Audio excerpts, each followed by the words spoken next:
Good morning, everyone. Welcome to the Board of Supervisors meeting. It is Tuesday, September 26th, and the time is 9:01 a.m. We could all please join me for a moment of silence, silent reflection, and/or silent prayer.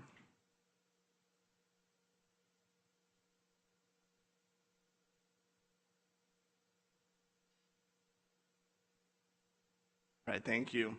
Supervisor Ding, will you do us a pleasure of leading us in the Pledge of Allegiance?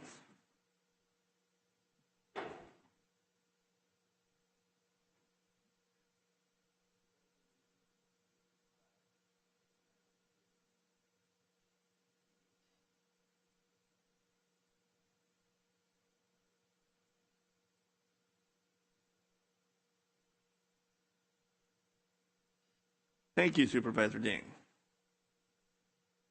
Rochelle, the board, our clerk of the board, will you please get a roll call? Supervisor Canepa? Here. Supervisor Villapadua? Present. Supervisor Patty? Yes. Supervisor Ding? Here. And Chairman Rickman. Here. All right, thank you. And before we go into the recognition presentations, I just want to give a quick shout out to our new Board of Supervisors PIO, which will be starting here this week, Katie Albertson. I'm glad to have you, and welcome aboard. Now with that, I'm going to turn it over to our clerk of the board.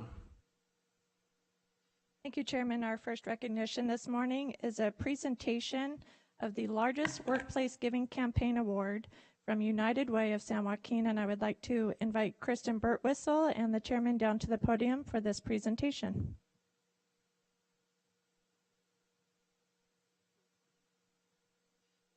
Good morning, everyone. Good morning, Board of Supervisors, Chair Rickman, CAO Jay Wilverding, and the staff of the Board of Supervisors. First of all, I would be remiss if I did not share my experience at the first ever, and I think this is important to note, State of the County last week in Tracy. I know you've probably gotten rave reviews, but I needed to share my congratulations. Bravo. It was a wonderful event. I truly left with a sense of pride of place that I call home. Of the hope and progress right before us with the Board of Supervisors and their teams. I left thinking that San Joaquin County is at the nexus of economic, social, and cultural change for the better. And you could feel that again at the state of the county. So congratulations. I know a ton of work went into that effort. Nicely done, Chair Rickman. And it was interesting as I was leaving, people were very exuberant. They left with this sense of pride, purpose, and a confidence that change is possible. And for that, United Way is very thankful, and so am I, so thank you. So United Way and our team is here today to share our deep, deep appreciation to recognize you, the County Board of Supervisors, and the employees of San Joaquin County for being the largest workplace giving campaign in San Joaquin County. Donated over $500,000 over these last several years from over 1,000 San Joaquin County employees who gave an average of over $244 per year from their paychecks to their favorite nonprofits. Hundreds of nonprofits have benefited from the workplace giving campaigns across San Joaquin County, and many of those dollars really have boomeranged right back into programs that are involved with San Joaquin County. For example, a lot of the funds went directly back to the Sheriff's Foundation and to the Hospital Foundation. But agencies such as Lodi House, Stockton Shelter for the Homeless, St. Mary's Dining Hall, American Cancer Society, again, the San Joaquin County General Fund, the Patient Helping Fund, the Child Abuse Prevention Council, Gospel Center Rescue Mission. The list actually goes on and on and on. It's incredibly impressive what the Board of Supervisors has been able to do through this workplace giving campaign.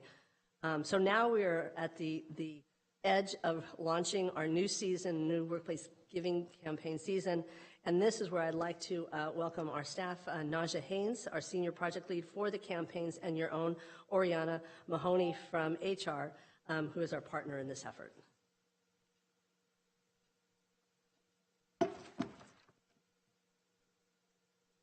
Good morning. Good morning, Board of Supervisors, County Administrator. I am so thankful to be in front of you this morning to share the importance and the impact of workplace campaigns here in the county. Campaigns are so critical to the success of our community, and your partnership speaks volumes. You have rose to the occasion of supporting our communities. And as you know, our local nonprofits are relying heavily on grant funding, which at sometimes just doesn't meet the needs of our local community members. And campaign dollars contribute to some of those unique needs that they have as their unrestricted funding, right? They allow for flexibility so that our local nonprofit leaders can meet the various needs of our community members. And your partnership is just very much appreciated, and having the largest campaign here in the county is amazing. So again, thank you for your support. And with that, I'll turn it over to our campaign ambassador, Oriana. Thank you. I'm even shorter, so. Good morning, Chair Rickman. Good morning, supervisors, CAO Wilverding, and staff. First, let's commend the staff who have already, through their generosity of the work that they do in the community, go above and beyond doing that work, and have now added a step by contributing to this campaign. It's something that is to be commended for the commitment that our staff here at San Joaquin County have for the community, and we want to make sure that we're acknowledging that first and foremost.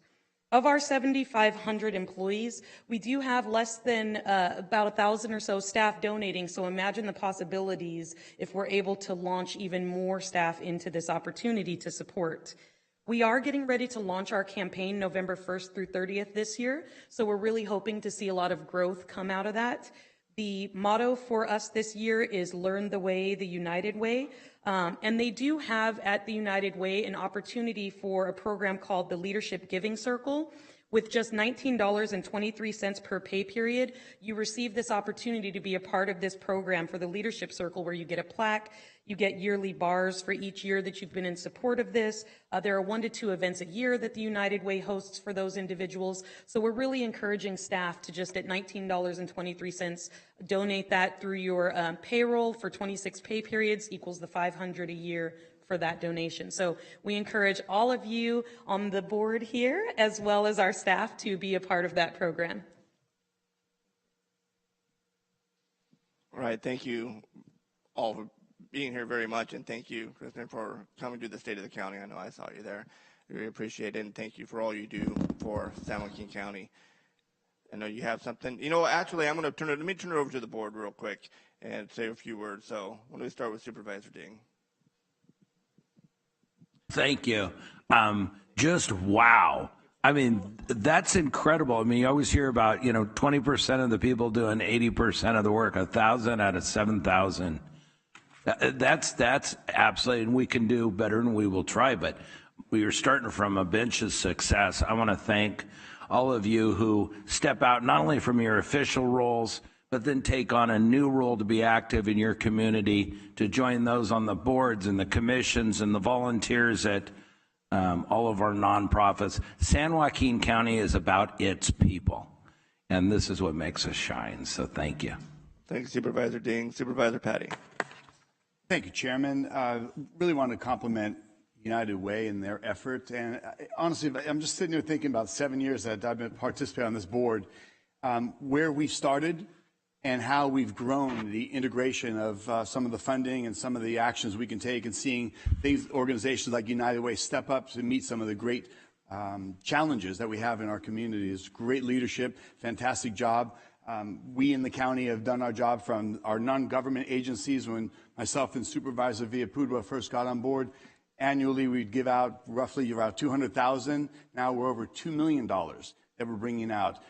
With Chairman Rickman and the board, last year we put out, and through our CAO's office, we put out $6 million to our veterans organizations.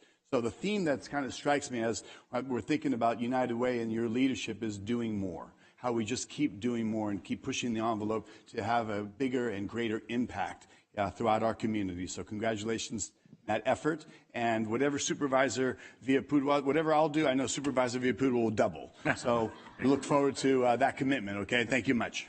Thank you, Supervisor Patty. Vice Chair. Thank you, Chairman. Well, you know what, I just want to say congratulations to your organization. You guys do so much for our community and throughout the world. United Way is amazing. Kristen, you're an amazing leader for your whole team, and I want to say congratulations, and we're glad we're on you today. Thank you. Thank you, Vice Chair. Supervisor Canepa. Wow, it's pretty amazing when 1,000 people give that much money. The county is a great organization, and I'm just glad to be a part of it, but also the United Way and the partnerships and collaborations that we have. It's been a huge asset to have them help us with the homelessness and trying to do outreach, and all the events that you do and helping the nonprofits, I think, is priceless. But I want to give a big shout out to county employees for stepping up. And I mean, every department, everywhere that I go, public events, I mean, different departments are out and, you know, singing praise and giving services that we are much needed in our community. And I think it's the giving aspect of the county, which makes me very happy to be a part of. So thank you. All right, thank you, Supervisor Canepa. And again, thank you all for being here here today. Thank you for your leadership in the community. And I won't reiterate what my colleagues just mentioned, but it does take a village, right? We have a great community. We have great employees here in San Joaquin County that does care. But I see you have something, so I'm going to invite the board here to come down with me for a second.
Next, we have recognition of the San Joaquin County Information Systems Division for ranking third most digital county nationwide.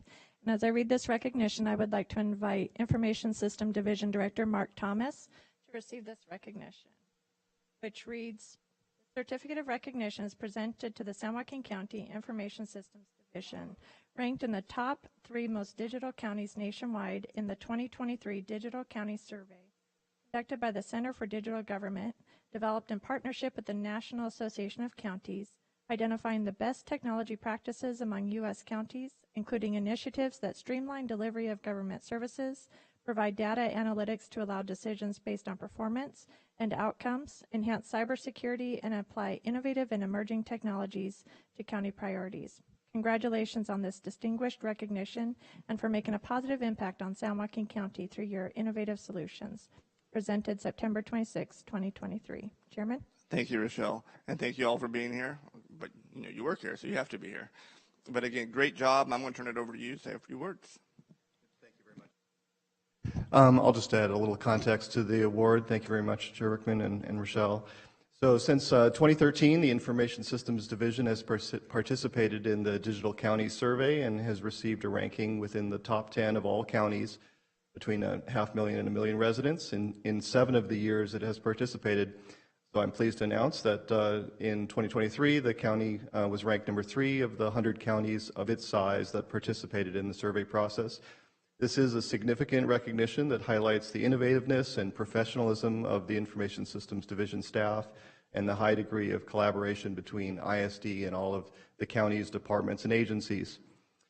So some of the county's technology efforts recognized in this year's survey include the implementation of a new case management system to the district attorney, the migration of the county's websites to a new content management system, the procurement of a new digital permitting and licensing system, and the creation of an enterprise resource planning system strategy, and ongoing enhancements to the county's cybersecurity program.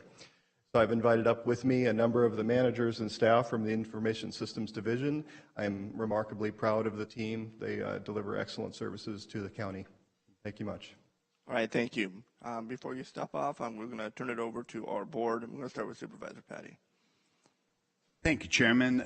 Often you guys work in total autonomy, but our county could not function without the safeguards that you oversee and the integration of new technologies. We truly appreciate you, and thank you for the effort. I know it's an entire team and great leadership on all of your behalf. So thank you for the great job. And I still have a computer glitch, so if one of you guys can stop by my office later, I know that you can take care of it right away. Thank you so much. Thank you, Supervisor Patty. Vice Chair. Thank you, Chairman. Well, congratulations. Third in the nation's amazing. You guys do an amazing job for our county. Always sharp, always ready to go, and appreciate everything you do for our board. Thank you, Vice Chair. Supervisor Canepa. That's pretty impressive, number 3. Since I've been the newbie, I've definitely called ISD a few times in the past 9 months, and they've been just absolutely stellar. So seeing this, it all comes across, and I, try to read as much as I can, but a lot of times I don't. So thank you for doing what you guys do, because I'm not that tech savvy, but I know that we need the resources, and, I think it's part of our job to keep you guys going forward. So hopefully we can do better in the future, but number 3 is amazing. So thank you so much. Thank you, Supervisor Canepa. Supervisor Ding. First off, I want to thank you for not explaining it to me in detail, because I wouldn't understand. It took me 2 hours to get my TV to work last night. What I'm really excited about from the ground level is the new case management system, talking to community development, and there's going to be, people don't like change. And so it's going to take a little while on the ground, but we're about customer service. That should be our number 1 goal. And what you guys are doing right now is bringing us to a new level. So thank you. Thank you, Supervisor Ding. And I'll conclude. And hey, congratulations. Number 3 is awesome. You guys rocked it. Our county government wouldn't function without ISD here with support. Hey, we wouldn't be able to, being here today without ISD. And I also want to say thank you. I know for the state of the county, you worked very, very closely with ISD. And those of you that saw the state of the county, we have an awesome video, a great video, and a lot of that was ISD. So thank you and the management and all your employees for all you do for not just the Board of Supervisors, but the residents of San Joaquin County. Prime example is cybersecurity, how we updated that and make sure our residents' private information is secure when it comes to the county. So thank you. I would love to invite you all up front to take a quick photo of the plaque and your well-deserved recognition.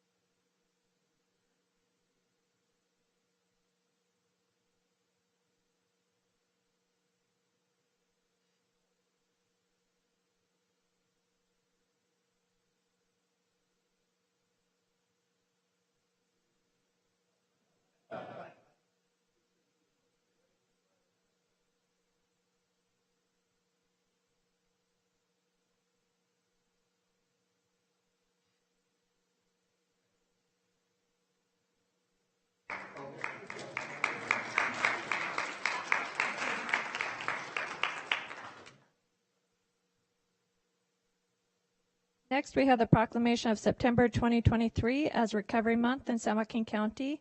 And I would like to invite Betsy Patisse, SUD Deputy Director, and Eliza Garza, Behavioral Health Advisory Board Representative, to the podium as I read the proclamation. Whereas treatment and long-term recovery from substance use disorders can offer a renewed outlook in life for those who are addicted to their family members. And whereas in 2021, an estimated 43.7 million people aged 12 or older needed substance use treatment in the United States, as reported by the 2021 National Survey on Drug Use and Health. And whereas people who receive treatment for substance use disorder can lead more productive and fulfilling lives, personally and professionally. And whereas it is critical that San Joaquin County educate our community members that substance use disorders are treatable, yet serious healthcare problems that when treated like other chronic diseases can improve the quality of life for the entire community. And whereas to emphasize that recovery is possible for everyone, the Centers for Disease Control's 2023 theme is every person, every family, and every community. Now therefore be it resolved that the San Joaquin County Board of Supervisors does hereby proclaim the month of September 2023 as National Recovery Month, and we encourage the people of San Joaquin County to raise awareness and support individuals on their journey to recovery. Presented this 26th day of September 2023. Chairman Rickman. Thank you, Rochelle. Good morning. Morning. Thank you for being here. I'm going to turn it over to you to say a few words. As mentioned, my name is Betsy Pettis, and I'm the Deputy Director of San Joaquin County Behavioral Health Services Substance Use Disorder Division. I want to thank you for proclaiming September as Recovery Awareness Month. It's vital that we celebrate and recognize recovery awareness during this time and ongoing. We want to celebrate those people who are in recovery, and for those people who, and encourage those people who are struggling that just haven't made it to the table yet. We've had a lot of events this month to recognize and celebrate recovery. We've invited a lot of people from the community, as well as reached out to those that we know. It's been a mission of ours to reach out to those that we know need to be there but aren't. With 94% of the population with a substance use disorder actually not receiving any kind of treatment, it's vital that we take action, that we step up, that we do our part, and we offer encouragement and support. I want to leave by leaving a number that we have with San Joaquin County Behavioral Health Services. It is our 24-hour access line. It's 1-888-468-9370. Me and myself, I've been touched by addiction. I've lost a brother and a sister from addiction. I believe we've all been touched in some form or fashion with addiction, so I just encourage all of us to do our part and reach out, offer this number, or at least reach out to the person that we know. Thank you. Yes, and first of all, board and members of the board, Eliza Garza. In my daytime, I'm the Stockton City Clerk, but it's a humbling experience to serve on the other side of the dais and volunteer my time on special boards such as this. I'm deeply honored to accept the proclamation on behalf of the San Joaquin County Board Behavioral Health Advisory Board. We're immensely grateful to the San Joaquin County Board of Supervisors for this recognition of our collective efforts in the field of behavioral health and substance abuse disorders. This proclamation underscores the significance of mental health and well-being in our community, and it reaffirms the commitment to addressing the challenges that many individuals face every day. It is a testament to the tireless dedication of our board members, staff, and partners who work tirelessly to improve the lives of those struggling with behavioral health issues. We understand that the road to better mental health is paved in compassion, empathy, and collaboration. And this proclamation serves as a reminder of our shared responsibility to support, educate, and advocate for those in need. Together, we can break down stigmas, expand access to services, and create a more inclusive understanding within the community. Thank you again to the San Joaquin County Board of Supervisors for this proclamation. We are honored to continue our work in promoting mental health and recovery within the San Joaquin County. Thank you. All right, thank you both. And before I say my words, I'm going to turn it over to our board, and we'll start with Vice Chair. Thank you, Chair. I just want to thank you guys for everything you do for people with mental health. It's such a huge issue in not only San Joaquin County, throughout the world, but you guys do an amazing job. I sat on the Behavioral Health Board many years, and I know Supervisor Canepa is doing a great job for you guys now, so congratulations on today. Thank you, Vice Chair. Supervisor Canepa. Yes, I'm proud to be part of behavioral health. I'm also, everybody knows somebody in recovery. I'm working on 12 years of sobriety myself, but every family is touched by it in one form. Nephew dealing with it right now. Oh, you're drunk, you can't go into the program. So, for me, it's important that we figure out how to get the services, because when you tell somebody to come back the next day, they're going to either go to the drug dealer or the liquor store. So it's important that we work together. Behavioral health has done a great job, the board and Genevieve and Greg Dietrich's leadership. I think we're going to step that up to the next level too, and make sure that the services that we are providing are hopefully not just 9 to 5 during the weekdays, where we can get people triaged and the help that they need more immediately. So thank you for what you do. This is a huge day for the county. I think every day is Recovery Day, because for somebody who suffers from an addiction or a sobriety issue, every day is a day. So thank you for bringing awareness. Appreciate it. Thank you, Supervisor Canepa. Supervisor Ding. And I will keep this under, I could talk for 30 minutes. First off, I love the fact that it's September is Recovery Month. This will be my 7-year month in recovery. And I want to thank all the partners of the county from, AA, NA, CA, all of its cousins that have helped out as well. So keep up the good work. They have to be willing. We're not here to babysit. So, and Greg and Genevieve under the new leadership, we're putting the resources on the ground where they're needed. And you're a big part of it. So thank you. Thank you, Supervisor Ding. Supervisor Patty. Thank you, Chairman. I think it's great that we're giving recognition. I'll ask the chair that maybe in one of our future meetings, at one point in the past, we used to do department presentations and updates. I think this would be a fantastic opportunity for us to get a greater understanding of challenges, the wins, and perhaps some of the big adversarial challenges that we have that we could work on and give a greater level of awareness in our county. So I look forward to that. I think that'd be a great idea to get a presentation from the department on this subject in particular. It's obviously life-altering, changing, fentanyl, all the challenges, and the commitments we're making on some of the awareness and campaigns that we have moving forward. And thank you for all the work that you're doing. It's very meaningful in people's lives. So appreciate that you're here for this recognition. Thank you, Supervisor Patty. And I'll conclude again. Thank you both for being here. This is, when I was looking through the agenda and I saw this, it is a very important topic. And it's not just very important to the person who is struggling with addiction, but to their family also. So there's two groups of people that the information that we provide here today can and will save lives. And I can tell everybody in this room that this board, substance abuse treatment, mental health treatment, we have elevated that in the very top of our tier, what we want to get things done, and working with behavioral health. You see the new campus that we're building, and you see the different services that we're bringing, not just to one district, but throughout the entire county. So it is a very important topic. It is a topic that, like you said, affects many, many families. And if you're not recovering yourself, you probably do know somebody who is or who has a problem that does need help. So thank you very much for being here and bringing attention to this issue. I would love to invite you both up front. We'll give you a certificate, and we'll be flanked here by our board.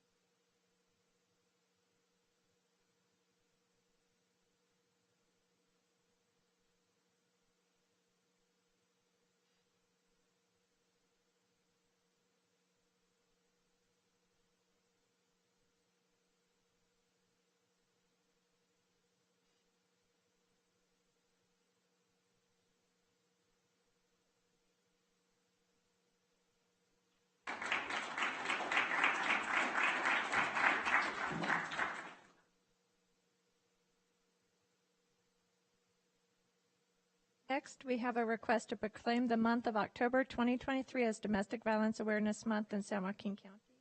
I would like to invite District Attorney Ron Freitas to the podium as I read the proclamation. Whereas on October 6, 1989, the President of the United States of America designated October as National Domestic Violence Awareness Month. And whereas collective power is the #1 essential thing needed to end domestic violence. This year's theme for National Domestic Violence Awareness Month is #OneThing.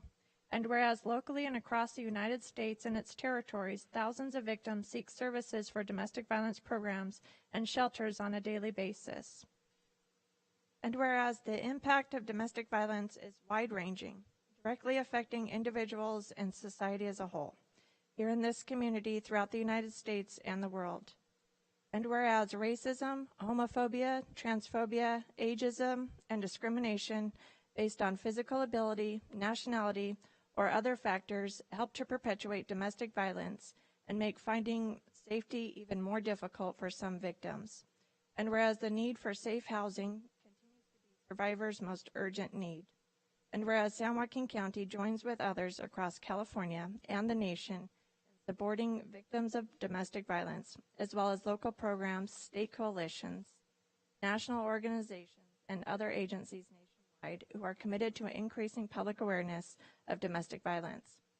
And whereas preventing domestic violence requires the collective voice and power of individuals, families, institutions, and systems, one thing adds a valuable and powerful component to transforming our communities.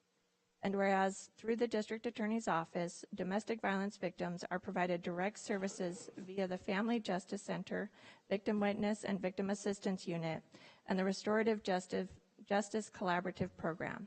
Now therefore be it resolved that the San Joaquin County Board of Supervisors does hereby proclaim the month of October 2023 as Domestic Violence Awareness Month in San Joaquin County and commits to focus on the one thing of collective empowerment to combat domestic violence during the month of October and throughout the year, presented this 26th day of September 2023. Chairman Rickman.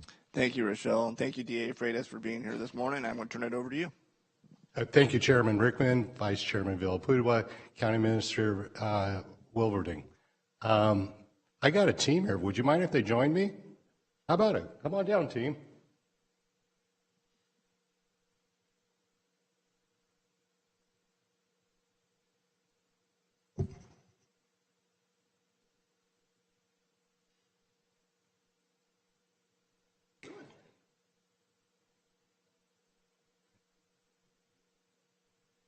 Thank you very much for this opportunity, for this very important declaration that October is Domestic Violence Awareness Month. Domestic violence encompasses physical, emotional, financial, or sexual abuse within a domestic or intimate relationship.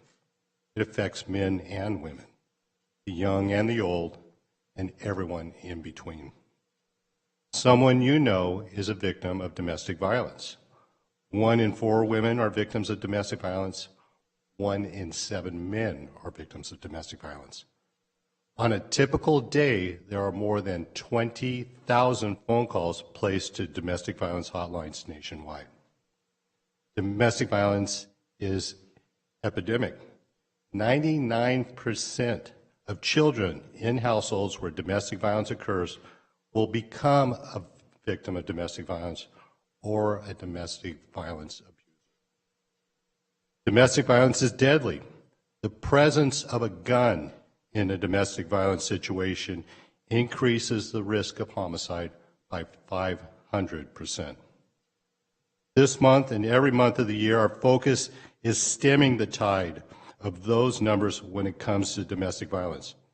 Our Family Justice Center and our victim witness advocates do incredible work with all victims of domestic violence, giving them the resources needed to escape the cycle of violence and helping to bring justice to our victims. Outreach to high schools and colleges seeks to stop domestic violence before it starts and focuses on fostering healthy relationships between partners. Our district attorney's office is aggressively prosecuting perpetrators of domestic violence. We're letting it be known that domestic violence does not have a home in San Joaquin County. I'd like to commend our directors of our award-winning victim witness advocates, Gabriella Warwicky, and Family Justice Center Director Alexis Wilbur, all of our community partners and stakeholders, Chief Deputy District Attorney Mark Dennings, Supervising Deputy District Attorney Danielle Perano, and of course, Nala the Wonder Dog, and every member of the DA staff who work tirelessly every single day for all of our victims and to better our community.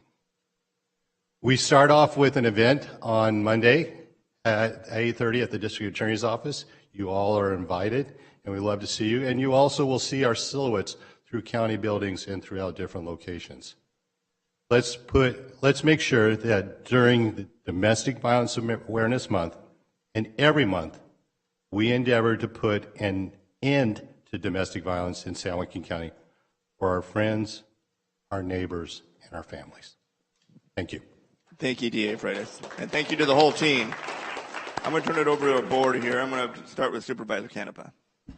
Thank you. It's important that people have voices because, I mean, with the pandemic and the inflation and wages and alcohol and drug abuse, people are victims. And I think if you guys aren't there to give them the voice, then it just perpetuates and people keep going back to the same abusive situation. So thank you for what you do. I went over and we saw Family Justice, so thank you for the tour. It's amazing the work and all the nonprofits that you partner with to make it a one-stop shop, because just as we said earlier, if it's not easy, people aren't going to the next appointment. So thank you for what you do and making it accessible for our county. Thank you. Thank you, Supervisor Canepa. Supervisor Ding. I'd like to thank you as well. I can't help but, draw a line between September Recovery Month and then Domestic Violence Month, because they go hand in hand a lot of times. And once again, thank you for reaching out to all of our volunteer organizations and the network of cousins from, Lodi House and Lodi to, it's once again, San Joaquin County is about its people, and you've made us proud. So thank you. Thanks, Supervisor Ding. Supervisor Petty. Thank you, Chairman. I know this is just probably a small part of the staff that makes such a positive impact in people's lives and a bridge to a better tomorrow. So we appreciate that you're here, the job that you do every day. A little bit of awareness and recognition on this day pales in comparison to the work you put in on a regular basis and the gratitude so many have in and throughout our community. So thank you all. Glad that you're here, and keep doing a great job. Appreciate you. Very well said. Thank you. Vice Chair Villapudua. Thank you, Chair. Ron, you got a great team, and anything you can do for victims, especially of domestic violence, it's a horrible, horrible situation. And I know that you guys are putting your best to put the people who need to be behind bars. So great job, guys. Thank you, Vice Chair. And I'll conclude with Nate. DA Freitas, thank you for being here. Your team, thank you for being here. Just I'll let you know, we have another 5 hours to go. You don't have to leave right after this. You can sit back and watch. But no, even like when we spoke at the State of the County, what you and your team have accomplished in how many days have you been in office now? You know the exact day yet? Yeah, 271, but who's counting? 271 days. It's been absolutely phenomenal. And, the stats prove that, your team proves that, and just what you mentioned here just a couple of seconds ago, that, our zero tolerance, that you're going to come here in San Joaquin County, you're going to break our laws, especially with domestic violence, you're going to be prosecuted. And, we appreciate that. I know the victims of domestic violence appreciate that. And me personally, I appreciate you and your team and is looking out for the victim. A lot of times you see in the news or some other places, it seems like the victim is forgotten. And at least here in San Joaquin County and with your team and in San Joaquin County as a whole, victims are up there at the very top. At the very top, we are going to take care of our victims, be it domestic violence or whatever other crimes. So we truly appreciate that. So thank you. With that being said, I'd love to invite everybody, if you can all fit up here, and we'd love to present you with the proclamation with the entire board. Thank you, Chairman. Thank you, members of the board.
our workout for the week.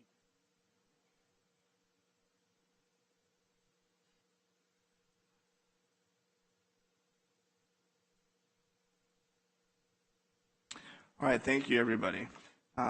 Hey, this is one of the best portions of the board meetings, our recognition, the presentations, to show everybody the great things we have here in San Joaquin County, our great employees, and the great work that we're doing. So thank you.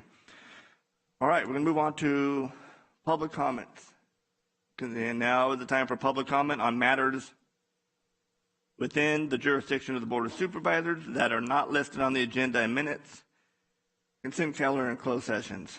So you will have 3 minutes to speak to the board for public comment. And if you would please, we have some forms here, public comment forms that look like this. So if you wish to speak, it's in the back there. Just fill them out, give them to our clerk of the board. We would appreciate it. And we have 2 right now. So let's start with Carla.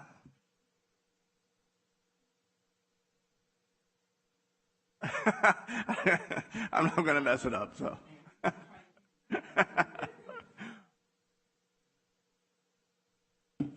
Good morning, Chairman Rickman and the members of the board. I'm Carla Huney, and I am a citizen of San Joaquin County.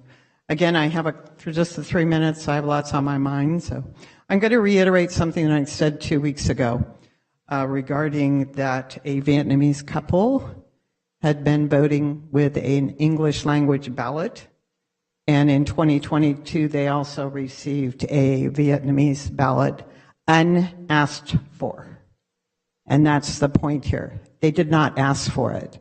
Then we also found a Spanish couple the same thing happened to. So we need to take a look at that, and because that should not be happening. The other thing is, I'd like to talk about doing hand counting before we do the tabulations at the polling places.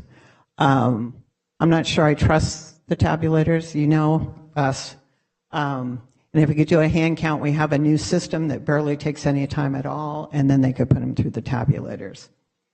So then the other thing I want to talk about is the San Joaquin County Board committees. So kind of I look at, positions open, just for you never know, there might be something I want to do. But there seems to be several vacancies, and that's concerning.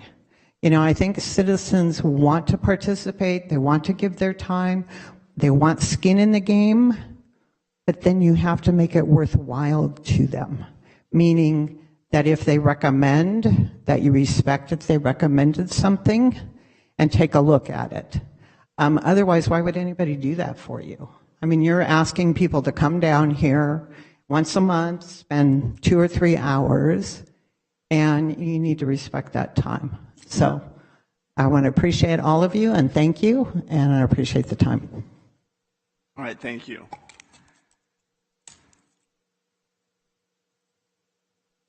Molly Watkins.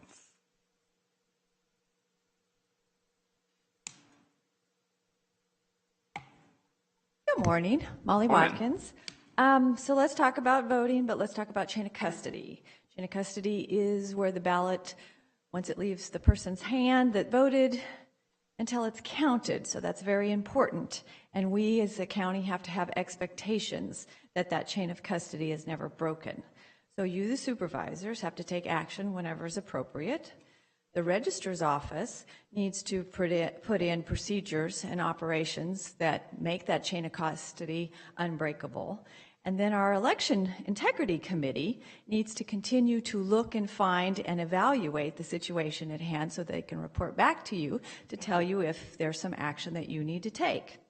So if we all work together, the supervisors, the registrars, and the committee, we can have confidence in the chain of custody, and maybe our elections will actually be fair and accurate.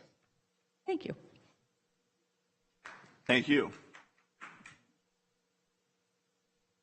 All right, that's the only forms I have. Anybody else wishing to address the board on items that are not on the agenda? If you just state your name for the record, we appreciate it. Hi, I'm here today to talk a little bit about the Constitution of the United States In the Federalist paper at number 51, it said, in framing a government which is to be administered by men over men, the great difficulty lies in this. You must first enable the government to control the governed, and in the next place oblige it to control itself. As a member of the Legion of Mary, I pray daily that some form of higher spiritual power reaches out to our government officials. The PHEP agreement, which has been administered throughout the entire state of California, violates the constructs of the state of California Constitution.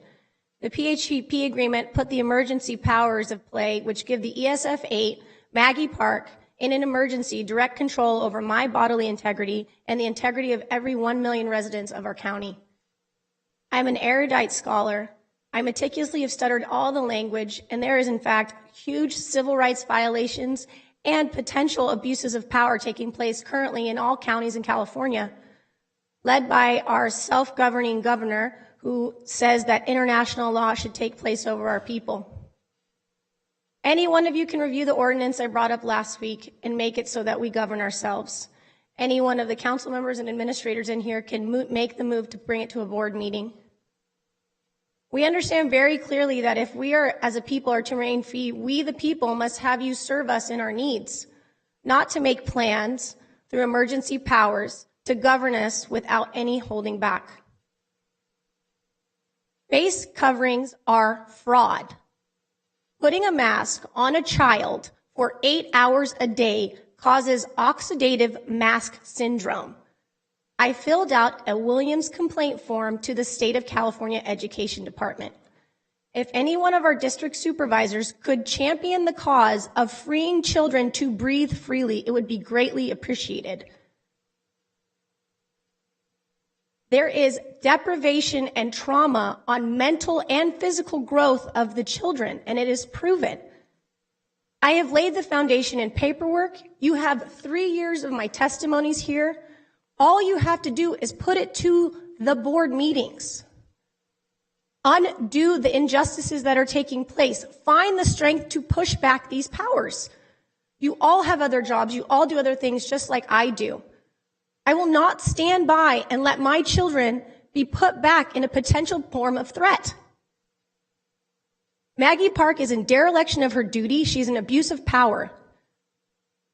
That is physical harm that the children are afraid of. You are mentally stressing children with these guidelines that you've put in place.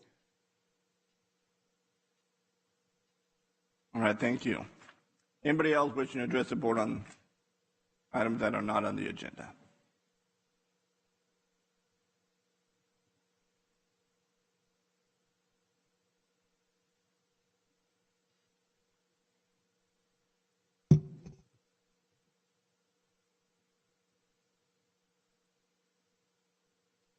Morning, Chairman Rickman, Board of Supervisors. Melanie Knott, I'm a resident of San Joaquin County. Why did this board implement the Citizens Election Advisory Committee? Was it to placate, in essence, silencing a small number of citizens, bringing a voice and public awareness to a fraudulent, broken election system here in San Joaquin County? Out of 2 meetings, that committee has learned of a significant amount of information regarding serious discrepancies, irregularities, and vulnerabilities plaguing our elections. From the meeting's presentations, the election vulnerabilities identified were online registration, dirty voter rolls, universal vote by mail, ballot drop boxes, and election systems hardware and software, otherwise known as election machines. Another vital takeaway was how widespread the fraud goes. Was subtle, difficult to detect, frequently hard to prove, and very effective at changing the outcome of an election. Prior to the selection and implementation of the committee, this board, along with the ROV office, shared the sentiment that this county had the safest and most secure elections. Well, now this board and ROV office and other dissenting voices say there's no significant election fraud. Election officials and courts have found no evidence of fraud whatsoever. Meanwhile, this board and the ROV office continue to approve more taxpayer money for HART machines, ballot drop boxes, and maybe even a hybrid VCA, despite hearing our fraudulent, broken election systems. And the ROV office shared that they're working on behalf of all citizens for fair and secure elections. Proverbs 29:2, when the righteous are in authority, the people rejoice. But when the wicked beareth rule, the people bring forth grievances. When we turn our eyes away from injustice and make no mistake about it, that's what we're doing here when we discredit or discount citizens bringing forth grievances about the election systems. That is wicked. Proverbs 25:2, officials should take honor in searching out a matter and seeing their way through by thoroughly investigating a matter to unmask crime and or fraud. I'll close with this. Empower and genuinely consider recommendations of the Citizens Election Integrity Committee. Investigate issues in the voter rolls. Use only the needed number of ballot drop boxes, preferably in police stations and fire stations. I didn't finish the rest, but God bless you and have a wonderful day. All right, thank you. All right, anybody else from the public wish to address the board on items that are not on the agenda? Seeing none, we'll bring it back to the board. We'll close public comment. We'll go on to minutes. And minutes were for approval will be a Board of Supervisors regular meeting September 12, 2023. Barring any changes, motion to approve. Second. All right, get a roll call, please. Oh, excuse me, a vote.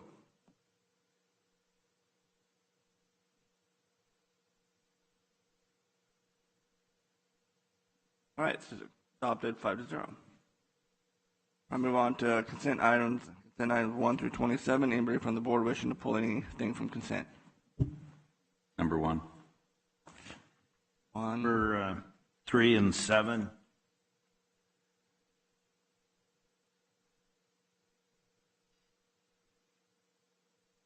All right, so, and I'll do number 23. Anyone else? All right. Supervisor Canepa, you have item number 1. Yes, I just had some questions for the airport.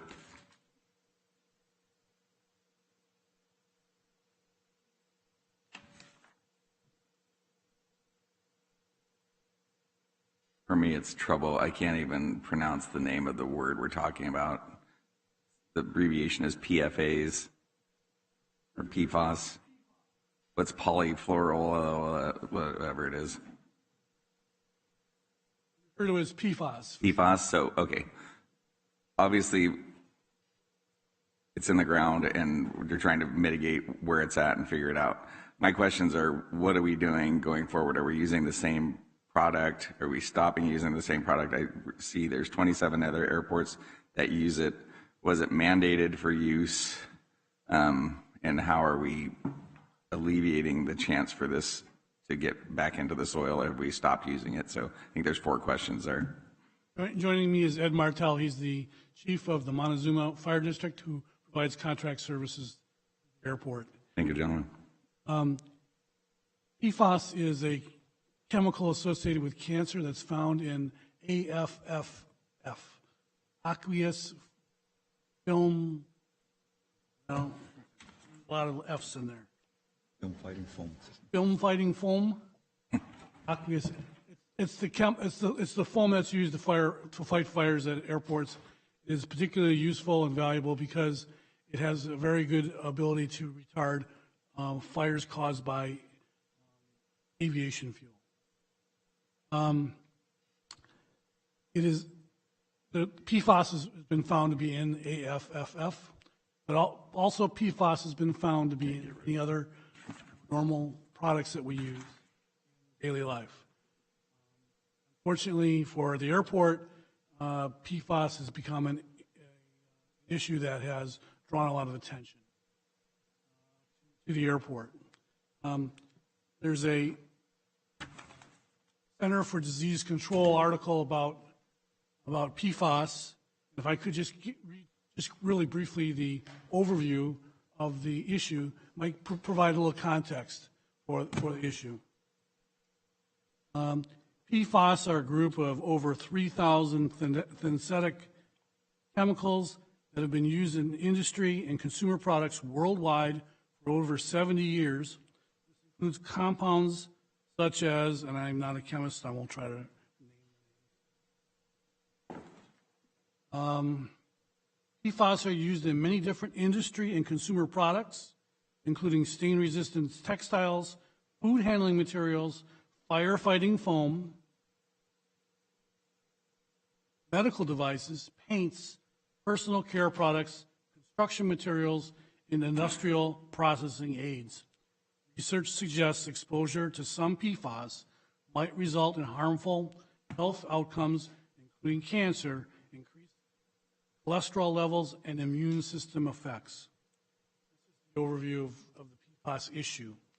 So we as an airport are trying to manage our use of PFAS containing chemicals, AFFF, and trying to work within state and federal guidelines in managing that chemical. So AFFF is still used by the airport. Airports across the country, we are waiting for the federal government to come up with an alternative, and we do not have that alternative yet. So we are managing the situation as best we can. One of the conditions of the regional water board is that we investigate the distribution of PFAS in the soil and water around the airport. That's what this contract is for, is to provide a minimum response to the requirements of the state regulatory board. I'd like to ask Chief Martell to tell you a little bit about how we use AFFF, how we manage it, how we dispose of it, and how we're trying to limit its use. I will point out we do not use it in training. We don't use the foam in training or anything else except in an actual emergency. Chair, good morning, Board. Ed Martell, Montezuma Fire District, contracted for our services, as the director stated.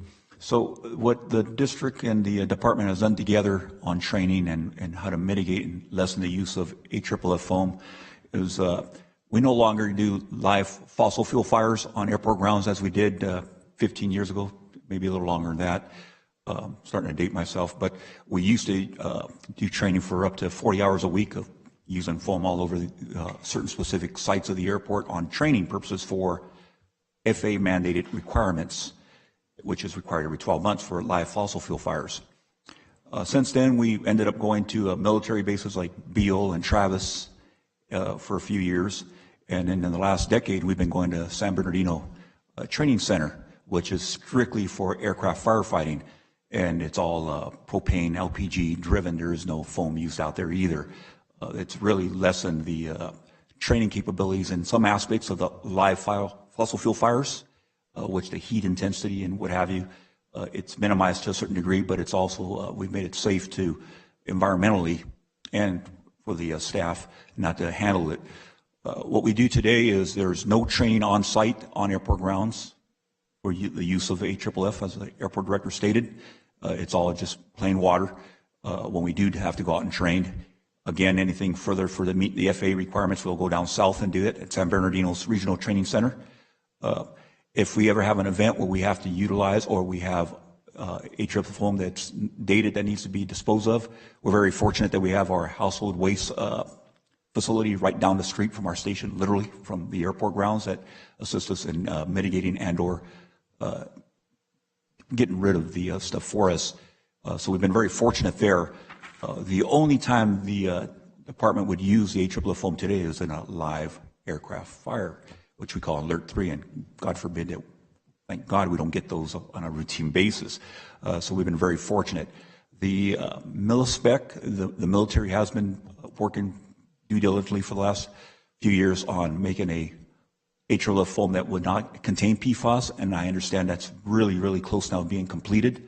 So the near future, there will be no PFAS on any aircraft fire apparatus on the airport grounds anymore, not only in Stockton Metro Airport, but any other airport. I'm sure it'll be removed, if that answers the question. Yeah, so my concern was, I mean, it was something that obviously was used everywhere, and nobody realized how bad it was. So just the one thing that I saw, so we are doing due diligence. I saw where it could possibly be in a water well, and that was kind of alarming for me. So I want to make sure that we are handling this so that we are not, you know what I mean, doing due diligence to make sure that, you know, we control the use of it going forward, and, you know what I mean, any you know, county liability wise going forward also. So Controlling the use of it, we are following industry standards and practices. We are also looking for alternatives, but we only use it when there's an actual accident. As the chief said, I talked with the deputy airport director, who's been here for 8 years. He does not remember ever using it in a real life situation. He doesn't remember using it. Okay, perfect. Have it, but we're trying not to use it. Perfect. Thank you, Chair. Thank you, Supervisor Canepa. Discussion from supervisors? Anybody from the public wish to address the board on this item? And none, bring it back to the board. And item number 3, Supervisor Ding. Thank you, Mr. Chairman. There's been a lot of discussions about our boards and commissions and the citizens that take their time to spend their own, you know, money for gas and parking and take time away from their families to do service for this community. And one of the things that I've been advocating since the beginning when I got here is the vast amount of resources we have with our experienced community. You know, our senior advisory council, of which, you know, have got decades and decades of experience. So in some of the items that have been placed on the consent item where people are leaving boards and commissions and others are joining them, I think it only proper that we talk about who they are and why they're leaving and maybe background a little bit more, because we've got a lot of vacancies on our boards and commissions, and they're vital to this county. The one that stuck out to me, though, David Wellenbrock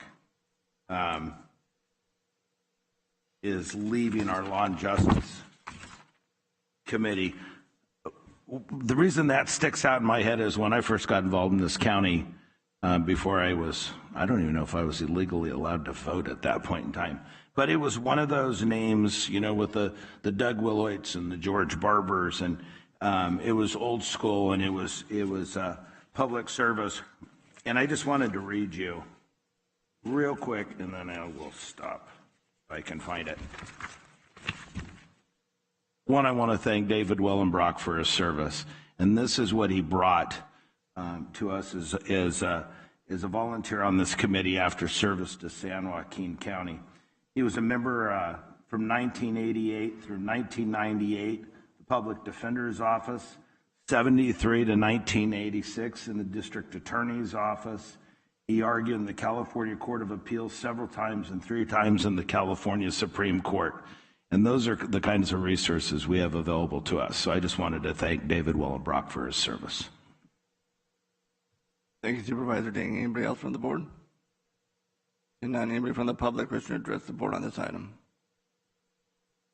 And none, bring it back to the board. And Supervisor Ding, you had item number 7 also?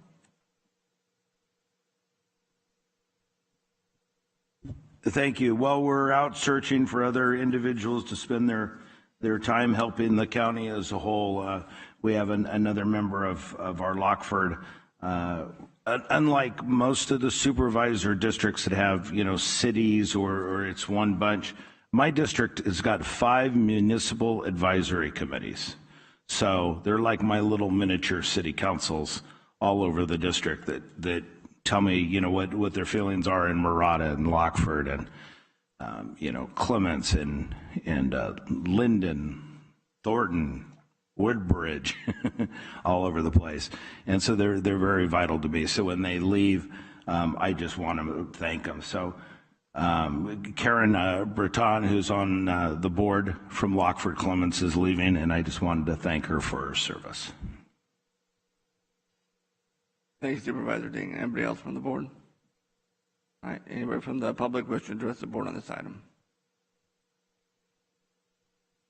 And none, and I'll follow Supervisor Ding. And I also want to thank Jagdeep Sahota for his service on the Revolving Loan Fund Board of Directors. Appreciate your time and commitment. All right, move on to item number 23. I pulled that one. I know our DA Freitas wanted to say a few words on that.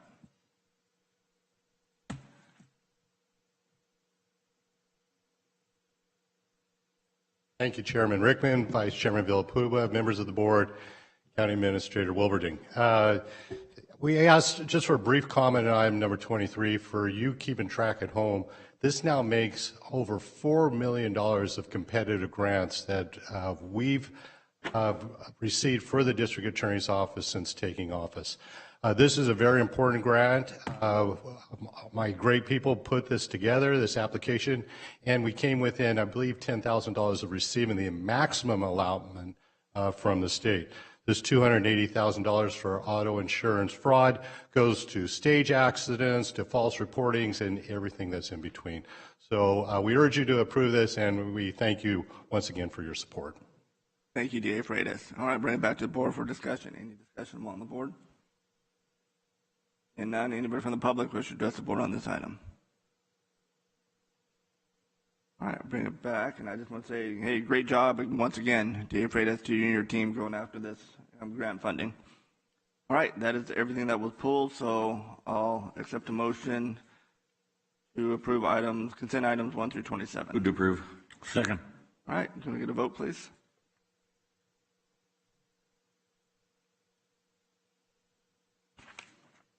All right, is adopted 5-0. All right, we're going to move on to our 9 a.m. scheduled items. The first one, public hearing to consider the Planning Commission recommendation to approve Development Title Text Amendment number PA-2300112. That's all district. And we see we have Jennifer Jolly. Welcome. Mix it up a little bit. Good morning, Chair Rickman, members of the board.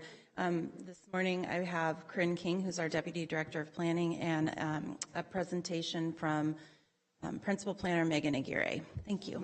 And I'm here for questions. I'm just going to sit back here. All right, thank you, and welcome.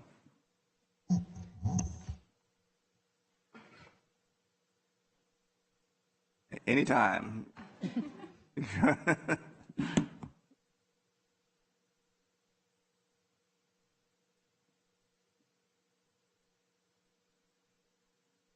Are we waiting for slides or something? PowerPoint? All right. Yeah, it's slow to open. It's coming. We have a brief presentation. I want to say we have the whole ISD team here, so we should be able to. All right, here we go. There we go. Okay.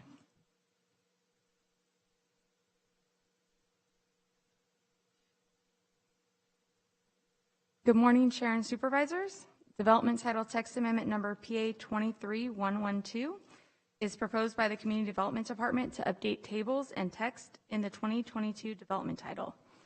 The 2022 Development Title was approved at the end of last year with the anticipation that future text amendments will be needed as part of the initial adjustment period.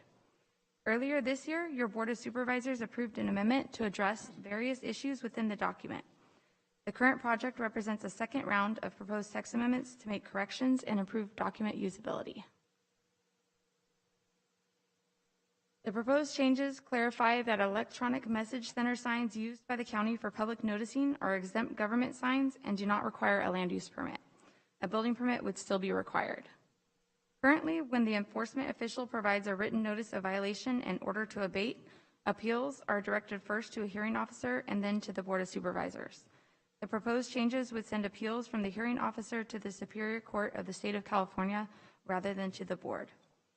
In regards to abandoned vehicle removal procedures, the Director of the Community Development Department currently determines that a violation exists and appeals are directed to the Planning Commission for a hearing.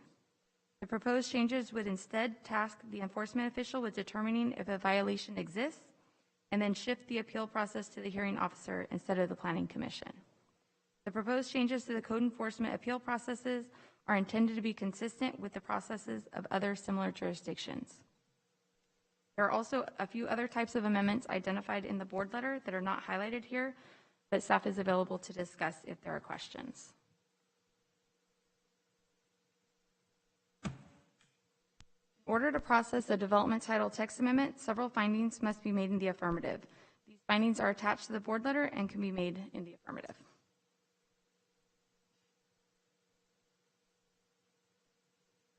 It's recommended that the Board of Supervisors approve the project with the recommendation shown on this slide and included in the board letter. Staff's presentation.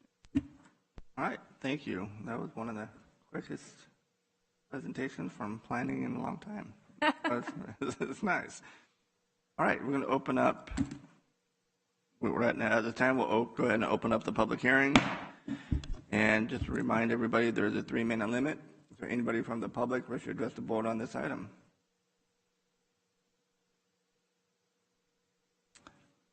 Seeing none, we'll go ahead and close the public hearing, bring it back to the board for discussion. Supervisor Canepa. I just have one question. So there was 3 members there. Do you sometimes bench this for a later date so all 5 people are there, or does that? I mean, obviously you have a quorum with 3 people, but something when you're doing revisions like that, does that thought come across anybody's mind? Through the chair, no, because we've had a little bit of a challenge on having consistent meetings, so I didn't want to delay something like this. We had a quorum, and the commission, all the commissioners still received the packet, so if any of them had a concern, I think they would have contacted us. Okay, because both of these are kind of similar, the requests. I mean, setbacks, I don't understand a lot of it. I tried to read it as best I could, but it's... Truthfully, a lot of these changes are just to clean up errors that were made. There are a few things that we highlighted today that we thought we should bring to your attention to make sure that you knew what we were doing, because it is a change in policy. Most of the other things are just kind of cleanups that we found along the way. Okay, perfect. So, all right. Thank you. Thank you, Chair. Thank you, Supervisor Canepa. All right, I don't see anybody else in the queue. For me, just one quick question. Exempt government signs, and that encompasses electronic message center signs. So when would be an instance we would use electronic message signs? And because my concern is it going to be, I mean, hey, are we talking about like billboard signs or off the freeway somewhere? So Chair Rickman, we have been working with HSA to try to develop a solution to allow the county to put up a sign that could post public messages. There's a big difference between a public message from a government entity and an advertising from, a sign operator who sells advertising space. Currently, Caltrans has something called the Outdoor Advertising Act, which states that if you're doing any kind of advertising for off-site premises, and then there are restrictions on where you can put those. They have to be in commercial and industrial zones. What we've found is that there's that little hole where the county would like to put up some public messaging, and if we are falling into the Outdoor Advertising Act, then it would have to be on commercial or industrial property, go through an administrative land use permit, and permitting through Caltrans. Now, I'm not saying that this solution is going to 100% satisfy Caltrans. We've repeatedly reached out to them to try to get their feedback on this, but we are working on this parallel with HSA, and I believe it's Assembly Member Via Pudua who has been assisting in trying to allow some sort of public messaging to be done by San Joaquin County. Right. I just want to make sure that electronic message signs, we're not carving out an exemption for ourselves, allowing electronic message signs where there is none today. I mean, so if you can't advertise, anybody can't advertise electronic message signs, say on a particular stretch of freeway, for example, that doesn't exempt us from us doing it. So if there's a bar from these types of signs, that bar still remains, correct? Yes, it does. Okay, so I just want to, because for me, rules in place. All right. For billboard signs. Right, because hey, if we're going to allow or we're going to go down that path, then we need to get a lot more public input from the public who, hey, if you have a being like in the movies. You have a home sitting right next to a billboard sign. Every time it blinks, your whole entire house lights up. Right, and So I this just is want to make sure. specific for government signs, so we are the government, so we have the control on where we're going to put these. All right, that was it. I just wanted to clarify on that. Okay. So, all right, don't see anybody else in the queue, so Mr. Diedrich, out of nowhere, he just pops up. What's going on? I think that was that specific sign was pointed toward the Health Services Agency. So last year we looked at doing a digital billboard down there in French Camp, and the restriction was that for the Outdoor Advertising Act, we could not erect that on land that was zoned for public improvement. So we took a two-phase route. Assembly member Carlos Villaputa is sponsoring a bill that will permit us to do public advertising on that type of zoning, specifically to public health and safety messaging. But I had two irons in the fire. The other one was the local route and the rezoning. But this is specifically towards a public entity, allowing you to do public safety and health messaging, and I think it's a narrow one, so it's not indeed having digital billboards everywhere. Okay, that was just my concern, so thank you very much. All right, with that being said, we don't have any other speakers, so I entertain a motion. Move to approve. Second. All right, can a vote, please?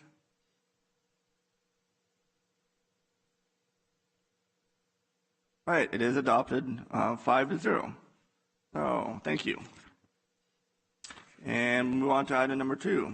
Public hearing to consider the Planning Commission recommendation to approve development title text amendment number PA-2200219 encompasses all districts. Welcome back. We're really going to wow you on this one. We don't even have a PowerPoint. We're going to have a very brief discussion. I'd like to introduce John Anderson, who works as a consultant on behalf of CDD, and he will briefly discuss what the changes are we are making today. All right, thank you. Mr. Anderson, welcome. Mr. Chairman, members of the board, John Anderson, contract planner with CDD Department, working exclusively on the Mountain House community and a number of things. This is a significant change to the rules and regulations under Appendix 1 in the county's development code relating to accessory dwelling units.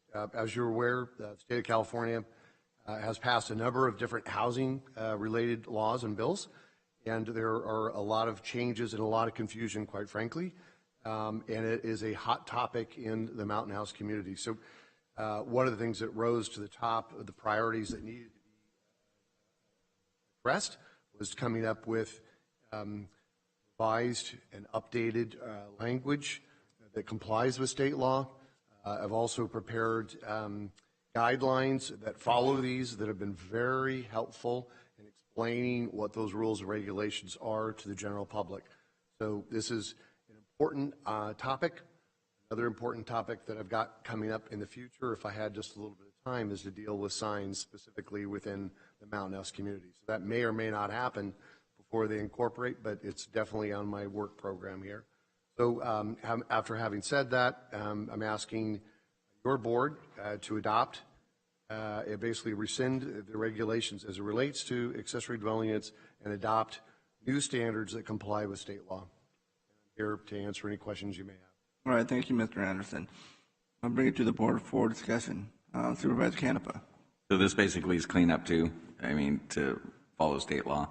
Yep. Because this gets sticky. I mean, some of these lots are getting smaller and smaller, and when you're allowed, accessory dwelling units, it gets... Accessory dwelling units take a couple different forms. A person can convert a garage, as an example, and create a junior accessory dwelling unit. It could be detached ADU or something that's detached. So typical example that we're seeing in the Mountain House community is that some of the builders offered detached garage and then with the living quarters above that. Some of the buyers of those homes chose not to pay the extra money for that living unit above the garage. And now they're coming back in and asking for that space to be converted into an accessory dwelling unit. So it's a perfect example of something that's happening right now in that community. Oh, so they're allowed to go up above the garage. And that's part of state code, or that's something? That's allowed in state code, yes, with certain size requirements, and then certainly is allowed within the community as long as it meets the proper setback requirements. So then, when they they just got the LAFCO approval to be their own city, so then they'll also follow this because it's state code. So there's exactly, they have no other they have an obligation to comply with state law, just like the county and any of the cities within California. There are going to be some transitional issues between Mountain House being enforced through development regulations administered by the county, and it's all likely that these standards would just be inherited by the Mountain House city until they have the opportunity to create their own general plan, their own development code, et cetera. Thank you, Chair. All right, thank you, Supervisor Canepa. Seeing nobody else in the queue. At this time, we'll go ahead and open the public hearing. Anybody from the public wishing to address the board on this item? No one, going once, going twice. All right, we'll go ahead and close the public hearing, bring it back to the board, and just reiterate what Supervisor Canepa, we're just complying with state law, so period. We're not adding anything additional, we're just doing what the state tells us to do. All right, so with that being said, seeing nobody else in the queue. Move to approve. Got a motion, got a second? I'll second. Got a motion and a second, go ahead and vote, please.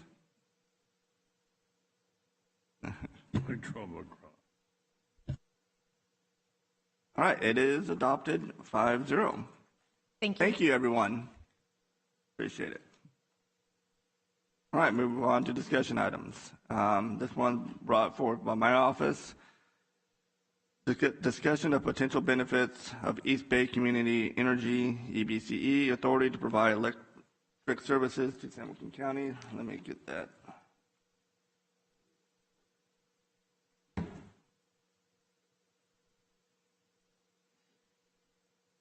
All right, again, this is from our office. The recommendation is recommended that the Board of Supervisors hear a presentation from East Bay Community Energy Authority regarding potential benefits for implementing a community choice aggregation program and discuss the board's desire to further explore a community choice aggregation program and direct staff to take appropriate actions. Reason for recommendations. I know I have met, and I believe some of our other board members have met with representatives of the East Bay Community Energy Authority and bringing the item forward for the board for consideration. Community Choice Aggregation, CCA, was created in California by APE's Assembly Bill 117 in 2002 and is governed by the California Public Utility Commission. CCAs are governmental entities formed by cities and counties to produce electricity for their residents, businesses, and municipal facilities. CCAs cannot be formed in the jurisdiction of a publicly owned electric utility, POU, that provides electrical services. CCA programs have several unique characteristics. When a CCA launches, investor-owned utility, electricity customers in the designated service area are automatically opted into CCA service and have to opt out to continue to be served by the IOU. The fiscal impact, there is no direct fiscal impact to the county, and here in this discussion item, budget impacts could result from any board directions. All right, with that being said, what do we got here? I want to turn it over. You have a presentation for us, and you just state your name for us? Yes, certainly. Good morning, my name is Alex DeGiorgio. I'm the Public Engagement Manager for East Bay. All right, Alex, thanks for being here. All right, I'm going to turn it over to you. Have at it. Thank you. Thank you, Chair Rickman. Good morning, County Board of Supervisors, county staff, members of the public. Good morning. Thanks for having us here with you. I'm honored to be here and to just give you as quick a summary about East Bay Community Energy and community choice energy generally as I can. Be warned, this presentation and presentations like it tend to generate more questions than they answer. I want to make sure that I answer all your questions, so please feel free to interrupt as you need to, or if I'm telling you something you already know, please ask me to move along. I'll go as quick as I can. All right, thank you. So East Bay Community Energy, so like other community choice aggregation agencies, we are a local government agency. We are a joint powers authority, so a constellation of cities in the county of Alameda. And our mission is straightforward but complex. So our mission, generally speaking, is to give our customers, that is residents and businesses within our service area, a choice that they've never had before. And that's a choice of where their energy comes from, what are the resources that supply it, a choice of what the rates are that they pay for their electricity, and how their ratepayer dollars are invested.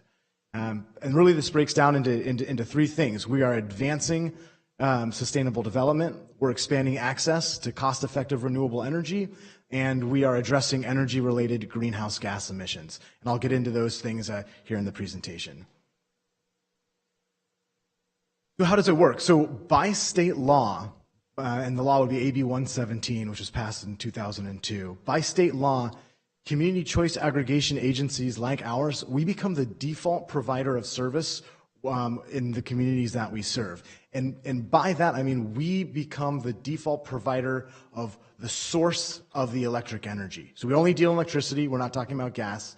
And we and agencies like ours, we are only responsible for procuring the generation source of the energy. So all of our customers remain PG&E customers for everything except the source of the energy. So that means that we have our own power supply portfolio with more clean energy within it than PG&E, and set at our rates that are set by our board of directors, elected officials such as yourselves.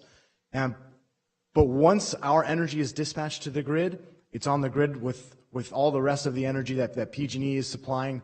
And so I want to be clear about this, that our customers will still be PG&E customers for things such as billing, maintenance of the grid. Those types of things are still going to be managed by PG&E. What will be different is that the rates at which our customers are charged for the generation of the energy, which is a separate service from the delivery, those are lower than what they would be paying with PG&E, and it's for more clean energy. So again, I can return to this if it gets confusing, but there are separate rates that customers, that we all pay for our energy. Some of those rates are for generating the energy. The rest of those rates are for transmitting and distributing it. So for our customers, the generation rates are set by our board of directors, and any net revenues therefrom are up to our board to decide how to reinvest those. So the benefits, as I mentioned, so lower rates, that's the most obvious benefit. Our rates are currently set at 5% below PG&E's standard rates. So across the board, and unless they opt out, which all of our customers are free to do, but few of them do it because our rates are lower, and they've been consistently lower since we launched service. Right now, as I said, they're 5% lower than PG&E's rates. That amounts to about a $19 million saved collectively within our service area, and I can go into more details about that. The other benefit is local control and local investment. As I mentioned, our board of directors is composed of a democratically elected official from every jurisdiction that we serve. So a member of the county board of supervisors, or a mayor or a city council member from each jurisdiction that we serve sits on our board, and they are ultimately tasked with approving our rates, policies, and programs. So there's a much more direct democracy involved in this type of utility enterprise. Our board meetings are open to the public. They're subject to the Brown Act. So there's a lot more transparency and accountability when it comes to that as well. Sustainability, I think this one speaks for itself, that we are in the business of procuring more renewable energy and addressing energy-related greenhouse gas emissions, and that spans everything from utility scale power generation down to individual homes and businesses, electrification retrofits, and things of that sort.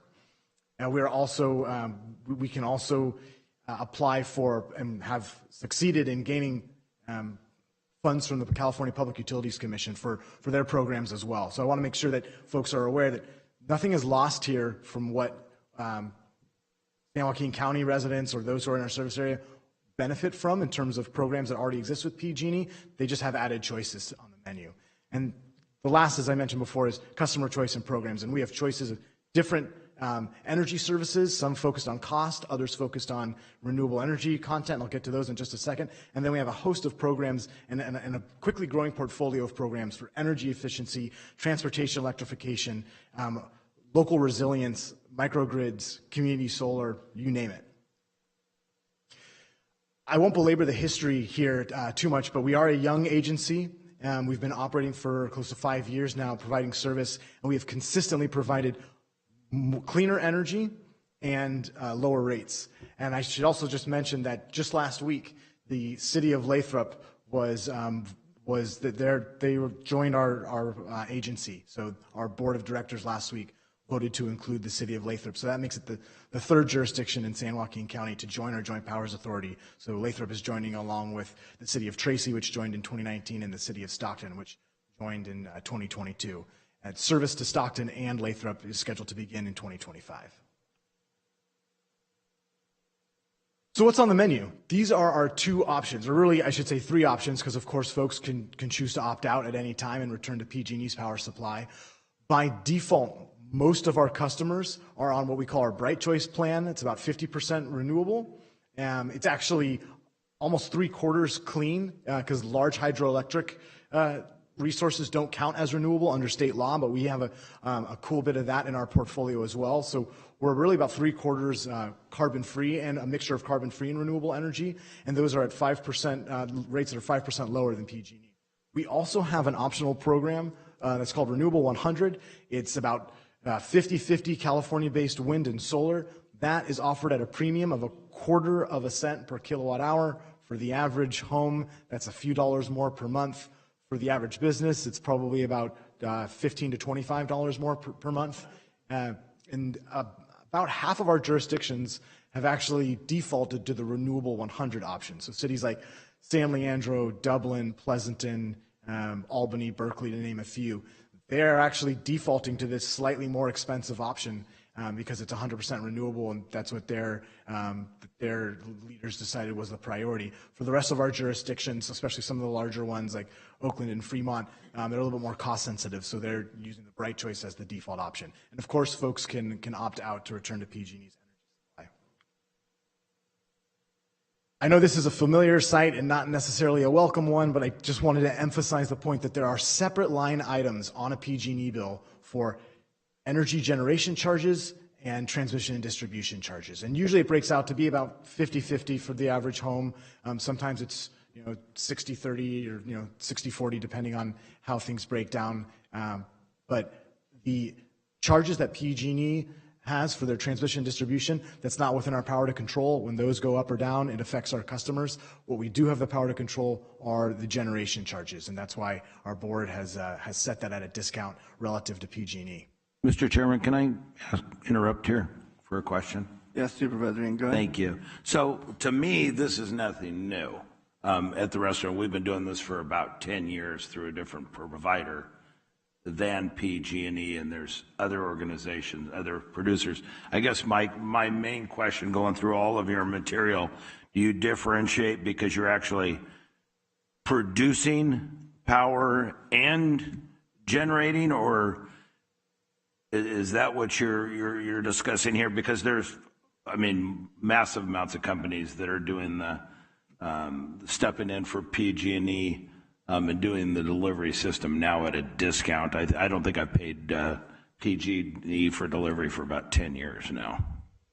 So we are the only agency like ours that's operational in San Joaquin County and Alameda County. So there are, I'm not sure exactly which companies you're referring to. There are obviously irrigation districts and municipal utility districts. Is that what you mean? My bill looks exactly like this, only rather than saying East Bay Community, and I couldn't recall, I signed up for it about 10 years ago, but they are actually the delivery system for our energy, and instead of the PG&E delivery charge, I get it from the subsidiary at a 5-10%. Yeah, so I'm not sure what kind of program that is. My guess is those types of programs are usually based on renewable energy credits, RECs, and not such as ours, where they have an actual utility scale power supply portfolio with new that's what I was asking. Okay. Yeah, so right now we have about 13 projects statewide that are contracted, in construction, or fully constructed. that are supplying that power to our customers. Now, it all goes onto the same grid, but on behalf of our customers, we manage a utility-scale energy power supply portfolio that, again, is subject to public accountability through a democratic board of directors. All right, thank you, Supervisor Ding. Continue, please. A quick example, since we've been serving Tracy since 2021, the city joined in 2019, but per CPUC regulations, it takes a year before we can actually provide service. So in the short time that we've been providing service to the city of Tracy, the city has saved more than $2.8 million citywide on their electricity rates. And again, throughout our service area, it's about close to $20 million just in the last fiscal year. They have, the city has elected representatives on our board of directors.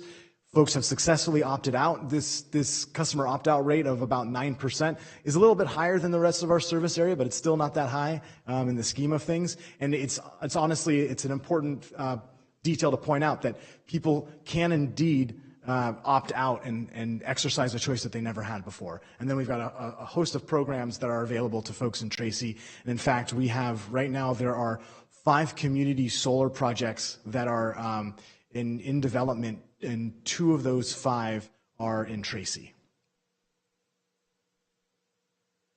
Just to give you the statewide perspective here, community choice aggregation agencies have become quite prolific in the state in a short amount of time. So there are millions of customers statewide that are served by an agency like ours. Ours is one of the biggest, and as I mentioned before, we're not only saving customers money, but we also are advancing sustainable development, both through our $25 million local development budget, but also through our procurement policies. And our procurement isn't just for renewable energy, it's also for energy storage, battery storage, grid scale battery storage, and that's essential for addressing resilience, when it comes to the power outages, whether they're planned or unplanned, and also for reducing greenhouse gas emissions so that we can capture the renewable energy when the sun is shining to deploy it when the sun isn't shining.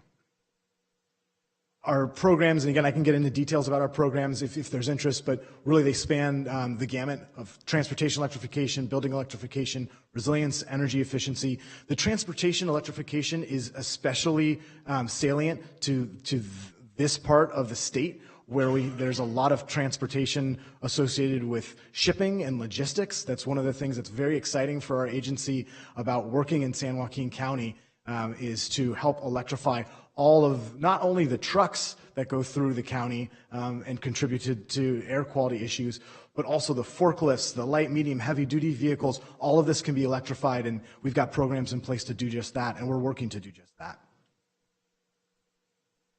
I think I mentioned this already, the projects that I have contracted. So this 740 plus megawatts of wind and solar and then almost 400 megawatts of battery storage, this is new development that is contributing to the California grid. So this is actually creating jobs, union jobs and construction jobs across the state and within our service area. That's not a stock photo. That's the actual Scott Haggerty Wind Energy Center within our service area, which is providing 100% wind power to our customers.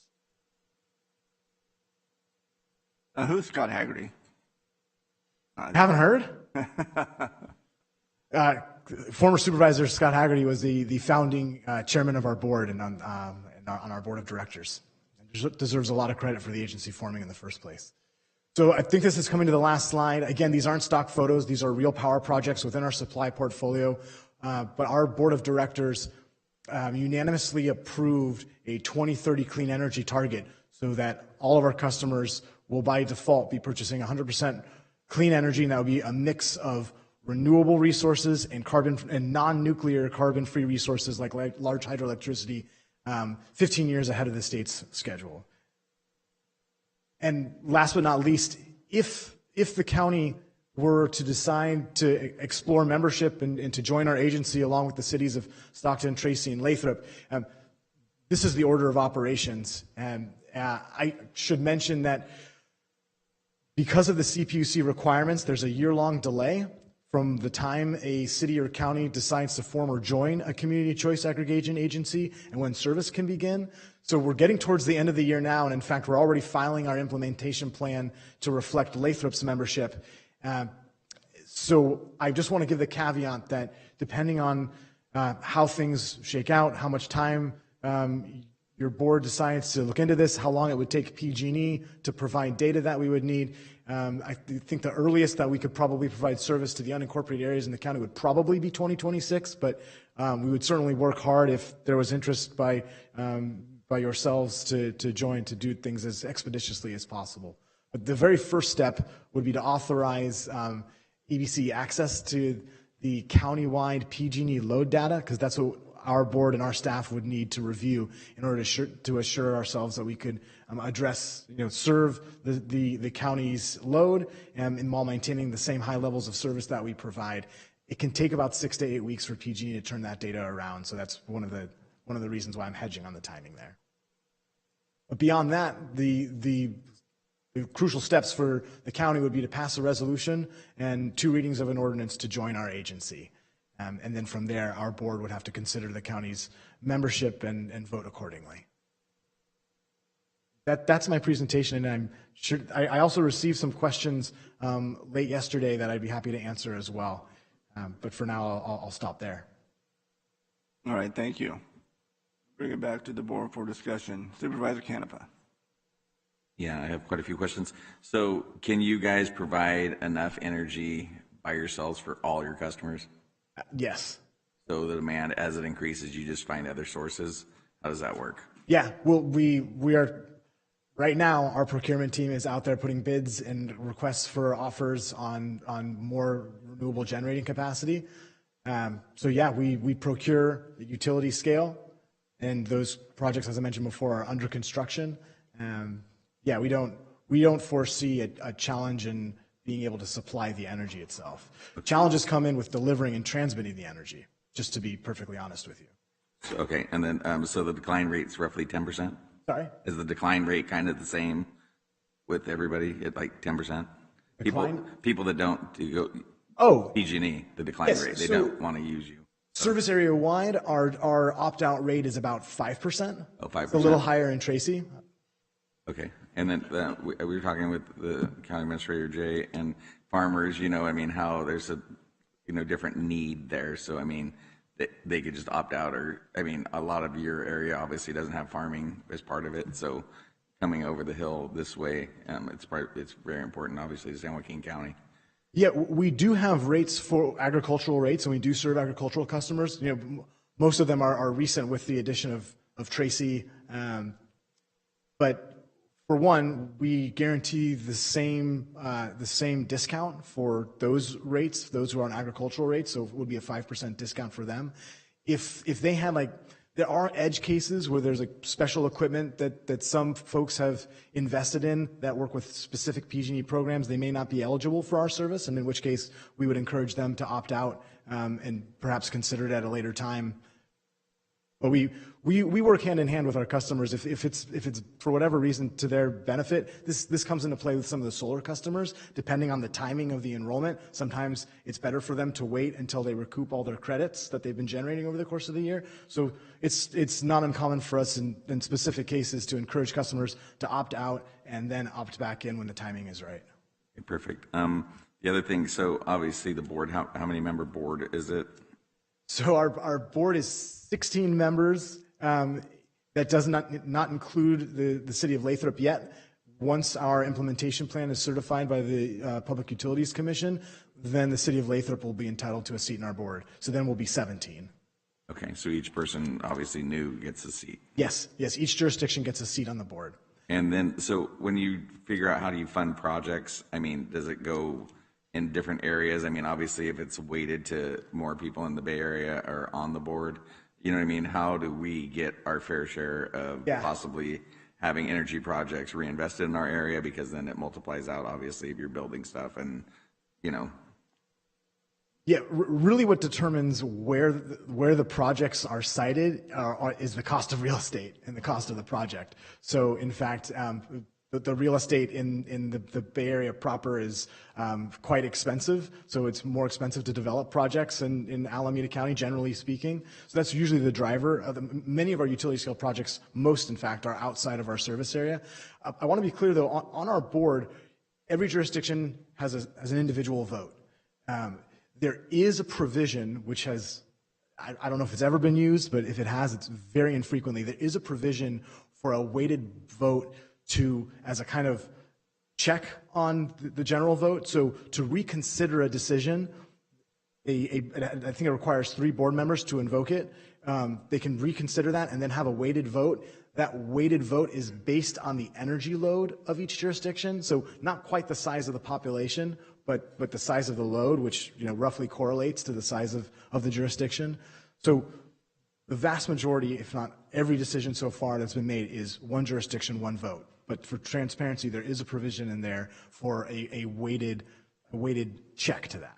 If that makes sense. So somebody doesn't believe they're getting their fair share, then they can use that. They can use that to have a revote. That can't be used to decide things, but they can use that as kind of like almost like an appeal mechanism. But again, it's never been used. Okay, and then 2 questions. Blackout, why is that you have no control over that, or how? I mean, unfortunately, we don't have control over that. What we do have are the means to mitigate blackouts, and by that I mean developing microgrids and installing solar plus storage on critical municipal facilities, and that's one of the programs that's been most successful so far, is to equip critical municipal facilities, and those have been fire stations, police stations, other municipal facilities, with standalone solar plus storage projects, so that when the grid goes out, whether it's for a power safety shutoff that's planned or an unplanned outage, they can still be operational apart from the grid. But no, the short answer is that when the grid goes down, it generally affects our customers, except for when we have those programs in place, because our energy is dispatched to the grid that everyone is using. Okay, and then when I was at the city, it was like a 1% kind of, that was the number. Discount. Now you're up to 5%? Yes. Yeah, so our discount used to be more modest. It was at 1%, 1.5%, and then it was increased to 3%, and now it's been increased to 5%. Okay, and then liability-wise for PG&E, we wouldn't have to partake in any of that if there's suits. So, I mean, we're just using their infrastructure, or are we included in that? If something goes wrong and there's a fire and they name everybody who's, on the list, would... No, our agency is not liable for PG&E's grid. Okay. Also, it's worth mentioning that our jurisdictions that are members of the agency are also insulated from liability by virtue of the fact that we're a joint powers authority. So there's an added layer of protection for our individual member jurisdictions. Okay, and last question, is there an opt-out period? Or, I mean, if we get in this and don't like it, don't agree, we want out, So usually we talk about opt-outs, we're talking about the individual customer. And so we're talking us as a county if there's something that goes sideways. If the county wants to pull out of the Joint Powers Authority, there is a provision in the JPA to do that, but I'll caution you that it would be quite expensive, because once our agency procures power on behalf of customers within the unincorporated areas of the county, if the county were to want to pull out, they would have to make the agency whole for that. So, and we procure power at a very large volume, so millions of dollars, tens of millions of dollars. So if the county, yes, there is a provision for the county to withdraw, but I would say if the county were to decide to join, it should be prepared to join for the long term, because that would be a very costly and messy. So you're talking, you buy the power for the year in advance, so then all the people that you would be serving. Yes, more like a decade in advance in some cases, but yeah. Oh, okay. Okay, thank you. Thank you, Chair. Thank you, Supervisor Canepa. Anybody else on the board wishing to comments? All right.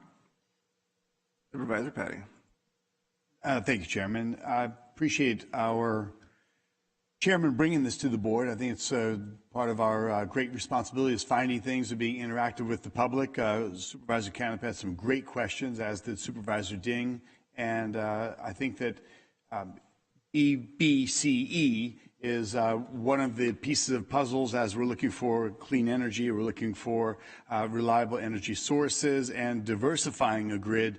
I think these are solutions. And again, thank you to our chairman for bringing this forward. And this board in San Joaquin County is proactive.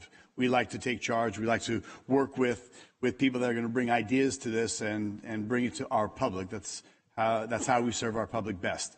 I did have the opportunity to have 1 or 2 conversations with Supervisor Haggerty.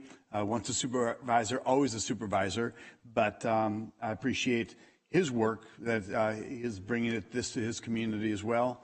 That he once served in that capacity as a supervisor. And as this company is growing and coming over here, past adoption in the city of Stockton, city of Lathrop that I represent, and as you're going to expand to this region, I think it's a fantastic opportunity for us to partner.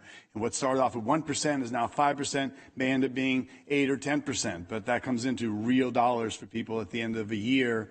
That is substantial, and we need to exercise and look at options that are available to us. So I appreciate this coming forward. After public comment, I'm going to have a motion, Chairman. Thank you, Supervisor Petty. And no further board members. CAO. Thank you, Chair. You had mentioned a couple of questions that we had sent you. Those are actually developed from my group. And the reason we did that is we had actually met with some representatives of East Bay Community Energy about a year ago, and we'd had some exposure to you all and your program, and we had gone through that, and my general services department specifically had done a little bit of drilling down. And I did want to go through those questions since we did provide them to you in advance, is starting with, and Supervisor Canepa mentioned about the opting out of the county, but the opting out for the customers, we looked at a number of the CCE providers up and down the state, and we saw that all but one of them automatically has an opt-in where you have to consciously opt out. And we were wondering, the default is the opt-in, and is there a period? My understanding is that there's a window period in order to opt out free of charge, and then after that, there is a charge for opting out. Can you explain more about that? Certainly, yes. So as I mentioned before, per state law, we have to be, all community choice aggregation agencies have to be the default provider, and therefore it's an opt-out program. Our customers can request to opt out at any time. After the first, typically it's the first 60 days of service, there's a one-time $5 fee for an administrative fee for residential customers, and I believe a $25 fee for commercial customers. Typically, EBCE waives that for the first year of service. But yes, so there is, and that fee is really just intended to encourage folks to make a choice. So it's easier for our planning, procurement planning, to know what our load's going to be. So we have that administrative fee there as kind of an incentive for folks to make their choice. If they think they want to opt out, we encourage them to do it sooner. But that's usually waived in the first year. But there is no time limit to when people can opt out. People can request to opt out at any time. It usually takes 1 or 2 billing cycles for folks to opt out. Okay, thank you. Sure. The other question is about the rates, and you have your your slideshow back up there. The bill, and Supervisor Ding had asked about the bill. I also have a question on it. Sure. I'm not sure I understand it. So on this one, it says that the prior bill is $57.85, and then there's a $23.41 charge EBCE addition to that, which brings it up to $61.80. But that's more expensive than the PG&E bill. I'm not understanding that. Yeah, so for one, these are just sample numbers, but what PG&E is charging is for the delivery of the energy, just the transmission and the distribution services. PG&E normally would have charged for the generation as well, but for our customers, this line item of EBCE charges is a replacement charge. It's not an additional charge. It's a replacement charge for our power supply instead of PG&E's power supply. And the difference is that ours is at a discount, 5% currently, and it's more clean energy. So for today, customers in unincorporated San Joaquin County, when they pay their bill, they're paying PG&E for both of these services. They're paying for the delivery and they're paying for the generation. In Tracy, they're paying PG&E for the delivery, but they're paying EBCE rates for the generation, and those are lower rates and cleaner power. So let me see if I can ask the question differently, because I'm still struggling to understand. So the prior bill, was that a prior bill strictly on PG&E with the $57? Amount due on previous statement, first line. Yeah, I see. I assume that would have been a combined. That would have been. I'm guessing that would be the bottom line. These numbers are just, again, these are just example numbers. But is your question? Is your question of whether it's an additional charge? I'm just not understanding if this is a new bill with the new CB or EBCE charge on it. Did it go up from 57 to 61? No, the 61 should be the combination of the generation charges and the EBCE charges. Okay, also, there may be missing line items there like utility users tax, franchise fee. I guess where I'm trying to get to is you mentioned 5%, which used to be 3%. What would this bill look like if it were not being sourced through EBCE? It would be 5% more expensive. Okay, that's not showing on the bill, though. Right, I see. Yeah, sorry, I understand. Yes, you're not seeing the discount there. There is another page to the bill which actually does point out what the savings are, but we're really using this slide to illustrate the difference between transmission distribution charges and generation charges. Okay. But yeah, the difference would be if someone wasn't with EBCE is that they'd be paying 5% more for their energy. Okay, so the saving, all right, because I was looking for the savings on the bill, I didn't see it. Sorry, yeah, it's not, maybe we'll go back to the marketing team to fix this slide. Maybe, Mr. Chairman, if I may, since I look at these a lot every single month, because mine is usually $5,000 or $6,000 a month at the restaurant. The $57, that's your previous month. Yeah, okay. Okay. So what you're looking at here, that $61.60 is the cost of your energy and the cost of your delivery from East Bay at 61. If you would have used it, if East Bay wasn't involved, it was just straight PG&E, it would have been an extra $15. Yes. So they're showing you what you would have paid if it was PG&E. Right. They're taking out the delivery component and adding theirs. I was just looking for the savings. That 57 was throwing you off, but that's the previous month's bill. Yeah. It was just a rolling bill. Okay, yes. I get it. And if I may, that discount is a bottom line discount. So that discount is it's not just on the generation, it's on the generation with some other fees that are added as well. So that 5% is a bottom line. Okay. All right. Thank you. It was my confusion because I thought there was some sort of a discount embedded in that bill was what you were trying to show. You're just showing the breakout of the provisioning versus the delivery. Yes. Okay. I get it. Related to that, the three components that you had, the 50-50, which is the Bright Choice, then the 100%, and then the full PG&E bill. Yes. So we would get a member on your board, right? It would go from 17 to 18 with Lathrop now being involved. And I did talk to Lathrop in Stockton, by the way. Oh, good. Who actually decides when it goes from 3% to 5% savings? Is that board that does that? Yes, our board is tasked with approving our rates, programs, and policies. And would that 5% apply to our county only, or would that apply to all of the jurisdictions that are a member of the JPA? The latter, to all the jurisdictions. So if the majority of those members actually voted to take the rates in a different direction, let's say to procure more green because that's where that wants to go, what would happen to the rate in this jurisdiction? So say everything wanted to go 100% green and that had an impact on the rates. Would that impact us, or would we still get our 5%? Well, that's why there's more than one option. So currently there is the option that's 100% renewable, and it is priced at a slight premium, but that's an optional program. The default is the more cost-effective program. Now, if the board wanted to make all of our options more expensive than PG&E, it's within their authority to do so. But I think staff would probably caution against that, because then people start to opt out. And then that's one of the things that's different about this is we're all used to operating in a choiceless environment when it comes to electric energy, that if the rate goes up, then you're just stuck with it. But that's no longer the case in our service area. So we have a competitive pressure to keep the rates down. And that's worth pointing out, that the fact that we're a local government agency is why we have these sustained competitive advantages.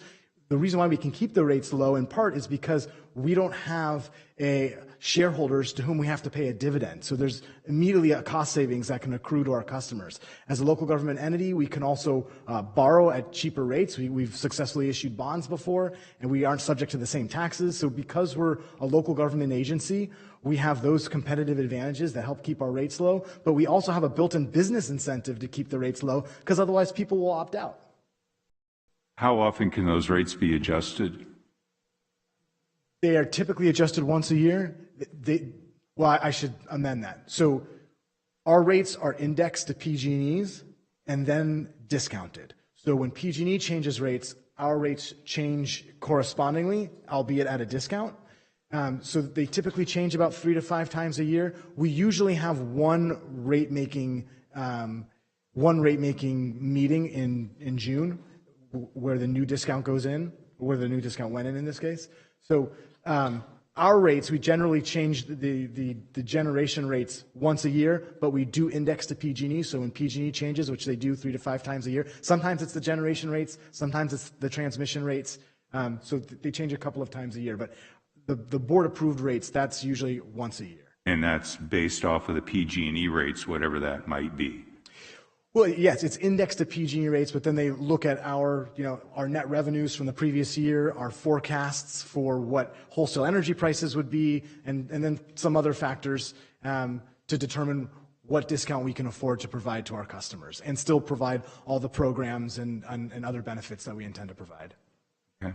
And then my last question here is on page 2 from your slide, is talking about reinvestment into the community. Yeah. And it's my understanding my general services group had asked a while back, probably a year ago, if we could have some sort of a listing of what those have been in the areas that you've been in. You mentioned you've been in Tracy for a couple of years now. Can you detail some of the reinvestments you've done or in some of your other jurisdictions? Sure, certainly. So right now we have, there was on the slide you saw the Scott Haggerty Wind Energy Center. That's almost 60 megawatts of wind power there, and that's in the Livermore area. That's probably the best example of a utility scale power project. But then we have under various stages of development what's called direct current fast charging. So this is fast electric vehicle charging, but not the kind that takes hours, the kind that takes minutes. And we've got several of those projects in development. I believe those are in Oakland, Piedmont, Pleasanton in phase 1, and then we have later phases that are developing for the electric vehicle charging. We have community solar projects, which aren't, I wouldn't say they're utility scale, they're more smaller scale, but still quite large, like covering multiple large buildings. And those are designed so that folks who rent and don't own their rooftop can still benefit from rooftop solar. And in fact, we prioritize low-income customers for that program. And I think I may have mentioned before, there are 5 solar projects that are currently in development for that. 2 of those are in Tracy.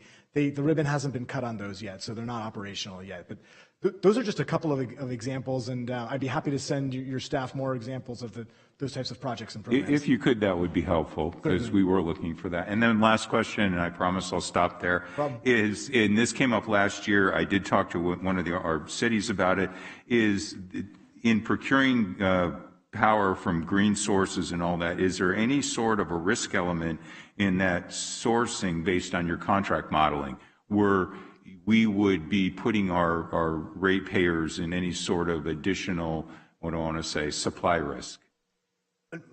No, I wouldn't say there's a supply risk by virtue of 2 things. One, the pace of renewable energy development in the state of California, as you may already know, is only getting faster. And even though rates are at a historically high right now, wholesale rates that is, I doubt that they can persist that long. We don't see a risk in procuring that energy, especially as more of our projects that we've already contracted for or begun construction for, those are going to be coming online in the coming years. So I'd say we're well insulated from major fluctuations in energy markets by virtue of that. But in addition, there's another out for customers. If our rates were to go too high, they can opt out and return to PG&E's power supply.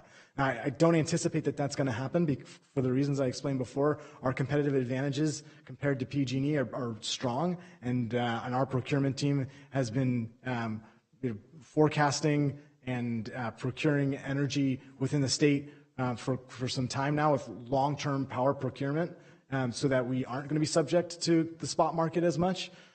So there's really two layers of protection there, but in the worst case scenario, if our rates were to increase, customers can opt out. And if they did, that would not leave the county at risk, as Supervisor Canepa mentioned, because you buy things 10 years in advance. If we had, and it sounds like Tracy doesn't have this issue, but if we did have a substantial number of customers back out, that would not put the county in any sort of a liability situation? No, that would not put the county in any sort of liability situation. And in fact, the county's load, I haven't seen the data yet, but the county's load is probably smaller compared to some of our other jurisdictions. So, we have very low opt-out rates in most of our other jurisdictions, single-digit percentage opt-out rates. Okay. Thank you. Thank you, Chair. Thank you, CAO. Some great questions. Supervisor Ding. So being in day 221, I'm still learning. We have an energy czar. Does he have an opinion on this? That way, a month from now, if you could come down a month from now when I forget everything we've discussed, I've got one source I can go back to and say, what did we discuss? You're in charge. Supervisor Canepa, through the chair, he's coming down right now, and he can certainly make a few comments along with our General Services Director. And that energy czar is a compliment, not a derogatory. I love the sound of that, energy czar. Welcome. I'll just add we're lucky to have Ravi. I don't know, where do you want me to start? We have a solar program. I guess we are due for a presentation on the 10th. I think the board should hear that out before you proceed with CCA. My thing is, as far as county government goes and our load, probably estimate between 30 to 40 megawatt per hour. And basically, I know the gentleman is talking in percentages. This is probably off the residential rate, if I'm not mistaken. Excuse me? PG&E residential rates of? All rates, all PG&E rates. Okay. Commercial, residential. I mean, they have 200 rate schedules, so it's almost the blended rate for our buildings is around 20 cents. So you're going to give up 50 cents off of the 20 cents. For a residential customer? No, this is commercial. Commercial. Oh, so it's volumetric. So actually, to be honest, it's the large commercial industrial customers that reap the greatest benefit. They get the largest discount. The other question I have is procurement. Do you have your own purchasing, or do you go through like Energy Authority, the Rainbow, or someone else? We go through. I mean, we have our own procurement department, but they work through Regis and Cal Yes, I'm ISO. familiar with it. Yeah, and CAISO. So you're not going for the spinning reserve, the available power through the spinning reserve, off the node, because the costs are in the last mile of transmission from PG&E, obviously, and they're recovering all their costs. As far as generation, if I look at it, the solar, wind capacity utilization is 25%. You're talking about green power, but it's not baseload power. No, it's not baseload power. You're absolutely right. So the county is on an ambitious program. We will be 50% green and if I add in all the MRS cogeneration, it may be close to 60%, which is the renewable portfolio standard for the state for 2030. And I don't know what you're expecting today from me. I just got this a couple of days ago.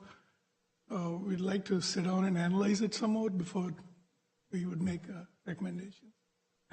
So I appreciate that you asked our energy czar to come up here and speak. It's very intriguing what East Bay has to offer. And I think from our perspective, we would like some time to be able to have our county council look at the JPA. There are a number of other questions, and sometimes we would like to spend just getting our questions answered. So basically, I would just ask for time, and as Ravi mentioned, for us to do some additional research. And also, we're very excited about October 10th and bringing you a complete energy program. We were asked to do the comprehensive plan and present that to you. It might give the board a broad perspective. This particular program, when we say San Joaquin County, I want to make sure everybody understands that would represent our unincorporated only. Cities could still continue to sign up if they opted to. It would be our unincorporated. It's a small number, but again, we would just like the time to really dig into all the pieces and spend time with council as it relates to the JPA. That's all we would ask for at this time.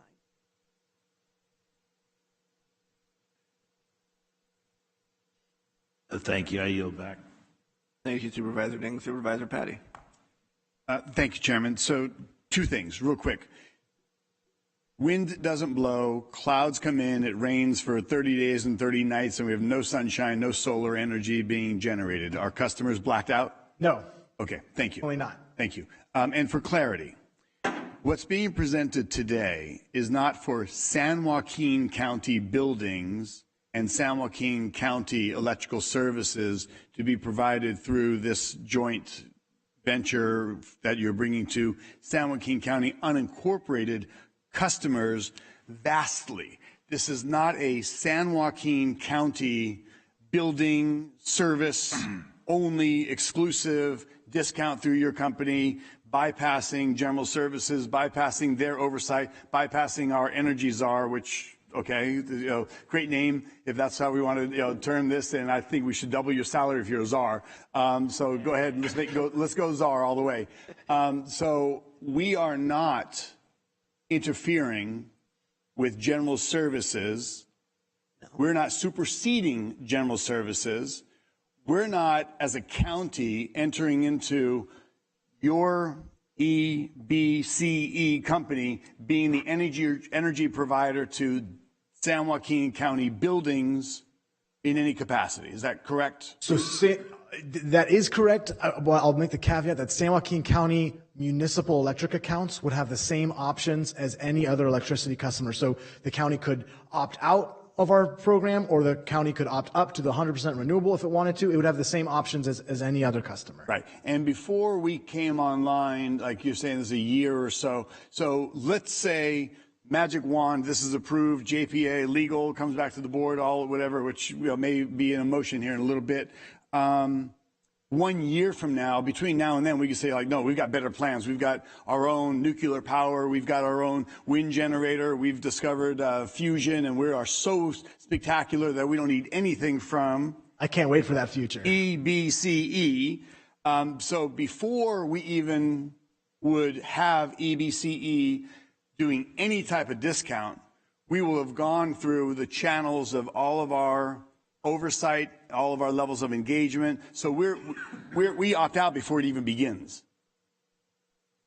If you mean by opt out, you mean withdraw from the JPA? No. We as like this county building, yes. Yeah, the county getting energy from ECBE. That's not the factor. We are dealing with just bringing this into service to customers that may want to opt in and participate in a discount. Yes, that's correct. Okay. And yes, we, by law, we have to send out 4 notices to all customers, 2 notices before the enrollment and 2 notices after. We develop a whole customized community outreach plan because we want people to know about this. But I say that because the county municipal accounts, just like all electric accounts that are eligible for our service, would get 2 notices before the service even started saying, this is happening, here's what it is. If you want to opt out, here's how to do so. And if we opt out, as a municipality, could we later opt in? Yes. Okay, got it. Great. So between now and the next 12 to 14 months or whatever that this happens, there's a lot of vetting, a lot of realization, and a lot of consideration for anybody before there's a change in the bill or an obligation to be part of it, which again, you can opt out of. Yes. Okay, great. Thank you, Chairman. I think that gives me a little bit of clarity. Thank you, Supervisor Patty. Supervisor Canepa. I just have two clarifications. So basically, we're talking a whole whopping 48,000 people was the number that we're talking in that unincorporated area, right? But then the other thing is we're going to be in Stockton's footprint. So we as a county are going to be deciding whether or not we want to join, right? I mean, yes, whenever that comes live. So that's the bigger question. Yeah. What's provided and what's savings for us because we're in the Stockton footprint. Right. Any municipal buildings that are within the cities of Stockton, Lathrop, or Tracy, they're already going to be our customer unless they opt out, or they'll have the options to be our customer or not be. Okay, so this is, I mean, there's 780,000 people. We're talking 50,000 people that would be affected. So, I mean, we're not huge, on the food chain, but I mean, the buying power.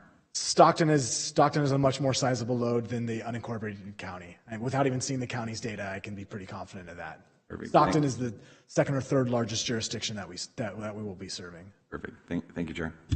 There's 50,000 households in the unincorporated. Thank you for clarification. Thank you. Thank you, Supervisor Canepa. CEO, keep on popping up and off on my screen here. Thank you, Chair. I was just going to comment, and Supervisor Canepa did, regarding Supervisor Patty's question earlier. The administration building, HSA and all that, as Supervisor Canepa pointed out, would already be in the Stockton footprint. So was Stockton scheduled for January 2025? Yeah. Okay, because I'm a resident, so I've been paying attention to this as well. Yep. So it would just be our French camp locations and some of the surrounding areas that would be covered by the unincorporated, just for clarity. So 3/4 of the county would be in already. All right. Thank you, CEO. All right. See nobody else in the queue. Open up for public comment. Anybody from the public wishing to address the board on this item? Seeing none, we'll bring it back to the board. I have a few questions. Oh, actually, Supervisor Patty, you have a question, or before I go? Oh, I only have one. Oh, I'm sorry, Supervisor Ding, you have a question, or are you going to do it? No. Okay, I'll wait till the end, so go ahead, Supervisor Ding.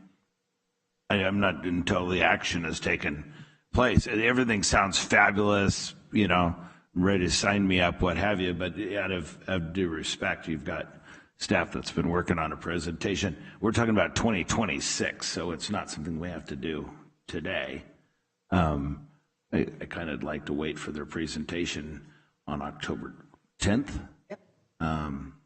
That they seem to think includes all of this. I'm not an expert on what's going on, other than that I like that $48 PG&E bill better than my $6,000 PG&E bill.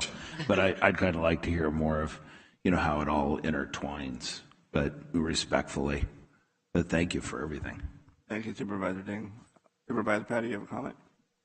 I was going to make a motion, but I'll wait till after your comments, sir. Thank you. A couple of things. Hey, I mean, I think I know this, pretty well. I was the one that, brought to the city of Tracy when I was mayor, and we were the first city, I believe, in San Joaquin County to do it. Just want to clarify some things. The board of directors, I mean, how is it split there? I mean, one of my concerns is always one of my concerns is, the Bay Area doesn't dictate to us what we do here in San Joaquin County. So how do we make sure that the board isn't so lopsided that the Bay Area, dictates to us? A couple of responses that come to mind there. One, the more jurisdictions in San Joaquin County that are on the board, the more representative the board will be of San Joaquin County. And actually, I guess it's worth mentioning that we're undergoing a rebrand that's going to be unveiled next month to no longer be East Bay Community Energy. We're going to be AVA Energy, AVA, which is supposed to evoke Alameda County and the Valley. So as our board increasingly becomes populated by representatives from from San Joaquin County, you're going to have more of a voting share there. But again, PG&E's board of directors isn't offering the county a seat on their board to provide input on. I mean, I understand. I just want to make sure, that we have a voice there. Yeah. I mean, San Joaquin County has a voice, and that we're going to be listened to. Yeah. I haven't heard a problem. I'm just, me thinking out loud here. Like I said, I haven't heard a problem from the Tracy folks. So. Yeah, and in fact, your former colleague, Councilmember Areola, was. But he's off the board now, isn't he? He was the chair of the board before he was off it. But he's no longer on there now. But again, I want to point out that it could be, if the county were to join, it could be a member of the county board of supervisors, or a member from Tracy, Lathrop, or Stockton that can be the chair of the board. And like other boards, it depends on how active they are. All right, okay. And then our ag customers, and you were saying they get a 5% discount. Yes. Correct. One of the reasons, I brought this back in the day to Tracy, and the reason I'm bringing it up here today is, a discount. I mean, at the end of the day, energy is nice, sustainable energy. I think we all, do a great job. But as you can see in this environment that we live in now, our residents, our population is just getting, what's a politically correct word to use? I mean, inundated with fees and taxes. It's just harder to live or raise a family in the middle class anymore. I mean, my God, go buy groceries is a prime example. So discount, any money saved for a family or a household goes a long way. So, and as you mentioned, I think Supervisor Canepa mentioned, it started out 1%, and now it's 5%. Where do you see it going from there? I mean, in 10 years, I don't want to be tied with something that's just another PG&E, and 10 years from now, our discounts go away. So how can you assure that that's not going to happen? Well, that will be up to our board of directors, and I think that since our board of directors are accountable to their constituents, that they've got an incentive there to keep the rates as competitive as possible. And since we won't be paying, since a portion of people's ratepayer dollars for our side of the bill won't be going to shareholder profits, won't be going towards shareholder dividends. Right. There's a built-in mechanism for competitiveness there. Right now, our rates, as I mentioned, are indexed to PG&E's. The long-term plan is to have a cost of service model, so the discount could be larger. I don't want to make promises now for 10 years in right. what the rates will be. I just want to make sure, again, for me, it's making sure our folks are saving money, from PG&E, because PG&E seems to, hey, I've seen my bill, and I have a little house, and my PG&E bill is crazy. So that's a huge deal. Now, you mentioned a fee to opt out. So what is it, the first year, initially, if this goes online, there's no opt-out fee at all. Correct? In our previous enrollments, we've waived that fee for the first year.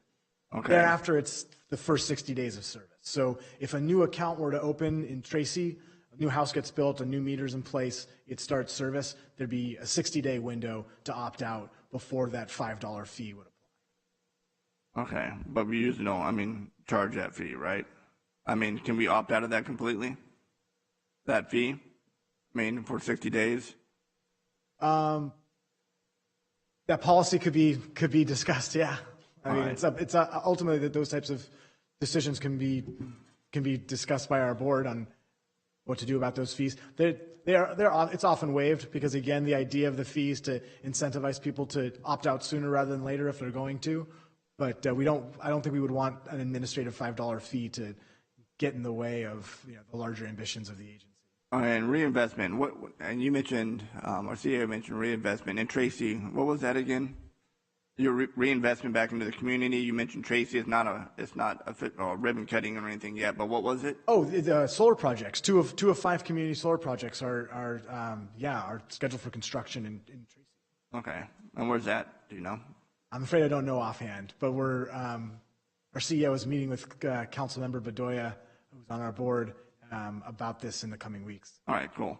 And somebody mentioned supply risk. I mean, and reality is, I mean, if there is, I don't see a supply risk, but you can always just revert back to PG&E. I mean, that's, I mean, we're not saying you have to stay into this. I mean, if you come in, you don't like it, boom, you go right back to PG&E. Yeah, I mean, I want to clarify that. I wouldn't say that it's a risk-free environment, but the risks that are there are already there with PG&E. When you're with an agency like EBCE, you have other options, competitive pressures to keep rates low. Another agency that's trying to develop more renewable generating capacity for the long term. That's all going to be, that's all going to help with wholesale and retail rates. Now, community outreach, and hey, seeing it from bringing it again to Tracy when I was mayor, you know, there was some reluctancy, you could say, most because of the unknown, you know, being so. And you talk about letters. I mean, I believe in Tracy that you did town halls and stuff like that. I mean, is that something you're planning to do, correct? Yes, certainly. And we would have done more of that in the past, except that COVID got in the way of a lot of that. But yeah, generally when there's a new community that's going to be enrolling, we develop a customized community outreach plan. We work with local community-based organizations to make sure that people are aware that this is happening. We want to make sure that folks know that they have options that they didn't have before, and we want them to be aware that they're going to be saving money. Oftentimes there's misinformation because this stuff is confusing, and sometimes it gets politicized, and people think that it's going to be an additional charge. And so we really want people to understand that this isn't an additional charge. It's a replacement charge at a lower rate. And we work with all the partners we can to get that message out there. And I think, I mean, that's a big piece of it. I mean, we have a big county. I mean, so, I mean, you have it's going to take a year, correct? Yeah. So you have that whole entire year hitting places like Lodi, Linden, Oxford, Tracy, well, not Tracy itself, but Lammertville, you know, some of the other places, so we alert our customers. And then, what was my other question here?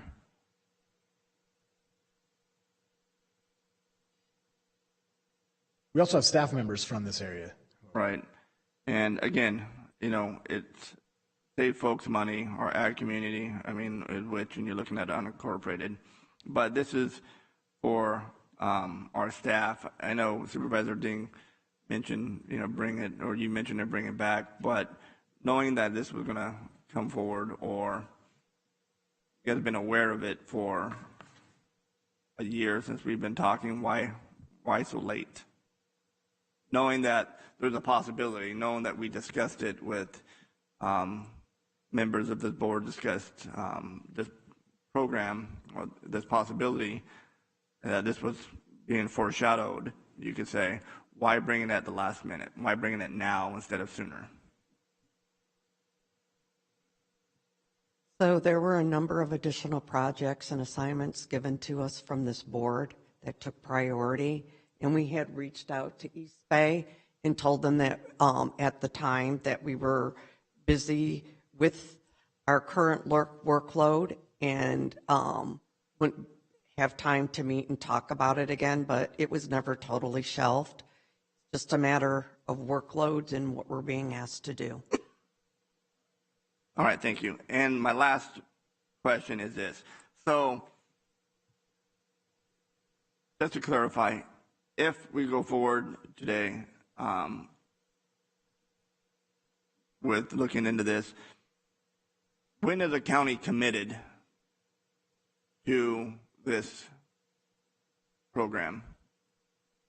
The county would be committed once it passes a resolution and ordinance to join. So we would have an attorney, we would have what, hit two ordinance there, Mr. Kiernan?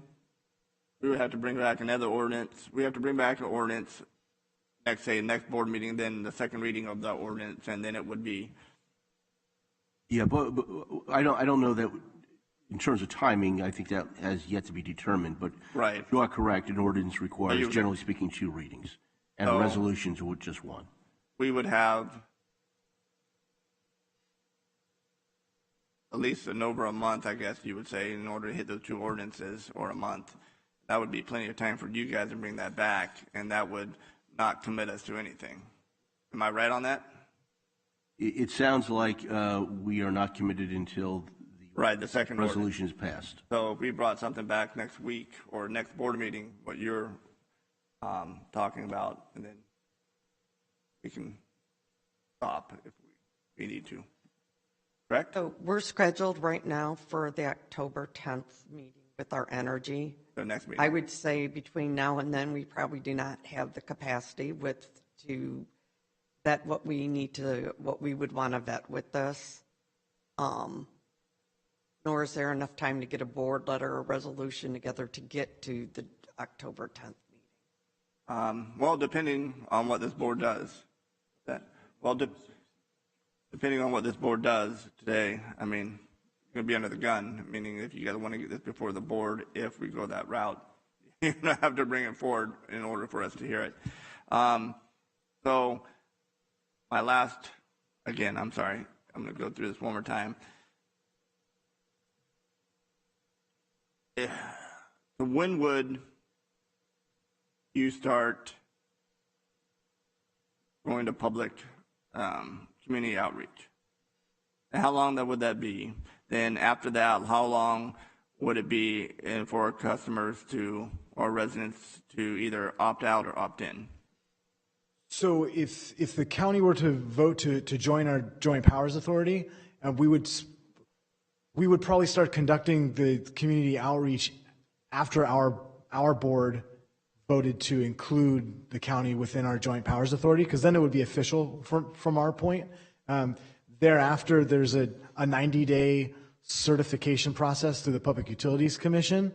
And I would say that after that is when really we would start probably beginning to procure the energy, and that really would be the point of a cost-free, no return, if that makes sense. Once we start procuring energy for the county is really when, then it's the point of no return without a cost. But as far as outreach goes, we would start doing that as soon as the county was a member of our Joint Powers Authority, which would be after our board would vote to include, which couldn't happen until the Board of Supervisors votes to join. So say we joined, so you would have the whole year when you're doing community outreach, and during that whole year, our residents would have an option to opt out, I would say, during that time, correct? So to be able to opt out, it would probably have to be, the opt-outs would have to occur closer to when the enrollment were to happen. How long would that enrollment period be? The enrollment period is usually about 4 months. We consider the enrollment period to be 2 months before the initial enrollment, 2 months after it. I guess we'd call that the enrollment period. So 60 days before the enrollment. We could probably do it even sooner than that, maybe 90 days. But people wouldn't be able to opt out for the entire year. It would probably be in the months leading up to the enrollment.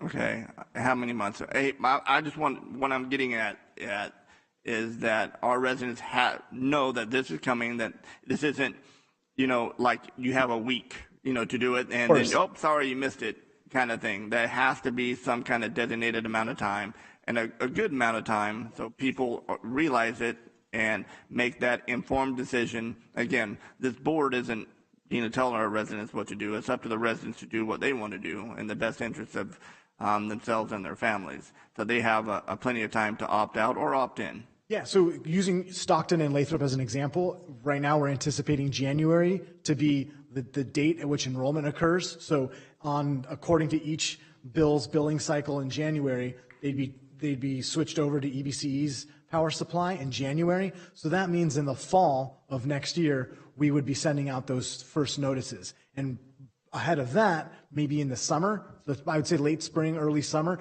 that's when we would be working with community groups, meeting with the Chamber of Commerce, Farm Bureau, whomever you would encourage us to speak with and to talk to, we'd be doing that. Events are usually best done in the spring, in the spring and summer. So that's when we'd also be sponsoring local organizations and that sort of thing. So by the time those notices are being sent out in the fall, people are well aware of the program. All right. I think that was the end of my question. And hey, again, I like it. I like what you guys have done in the past. Like Supervisor Patty mentioned, you're diversifying your energy. you know, if you don't want to use PG&E, we're giving you an alternate avenue to not, you know, use PG&E.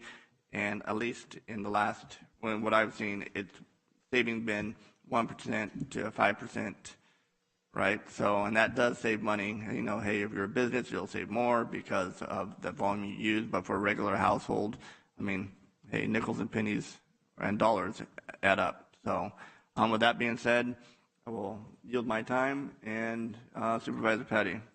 Thank you, Chairman. I have a quick follow-up, Director Cunningham. Thank you. I appreciate that you are here and engaged in this issue. Currently, our load, energy load in any of the buildings throughout the county, who do we buy energy from? PG&E. Okay. So then let's say we are going to have a presentation and maybe with some investment, we've got more LED and we're going to lower our load. We're going to save money. So there's a savings based on an X amount of investment. But we still might require energy from a power source to keep the lights going and the elevators running and such. Who would we buy energy from? PG&E, we have a preferential rate. So if we have a company coming here that within the next year, year and a half could offer a 5% discount than the current PG&E rates, even though we're lowering our load, would we in San Joaquin County find it advantageous to save 5%, or do we look at 5% as a waste of our time or taxpayer dollars? Supervisor, that's why I'm asking for a little time, because we are trying to negotiate a transmission rate from PG&E at 8.9 cents. I don't know if they're able to offer that rate because of particularly the transformers and the infrastructure we already have in the unincorporated, especially in the sheriff's complex.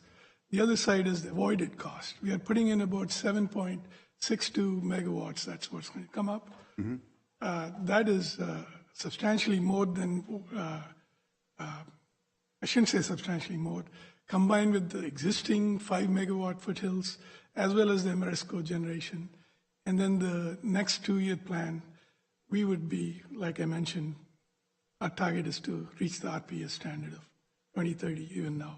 Right.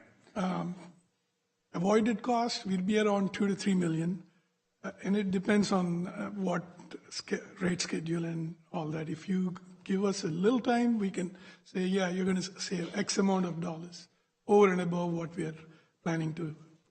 Right. So over, let's say, the next 12, 8, 10, 12, 14 months, we can opt out. Correct. Correct. Yeah. Okay.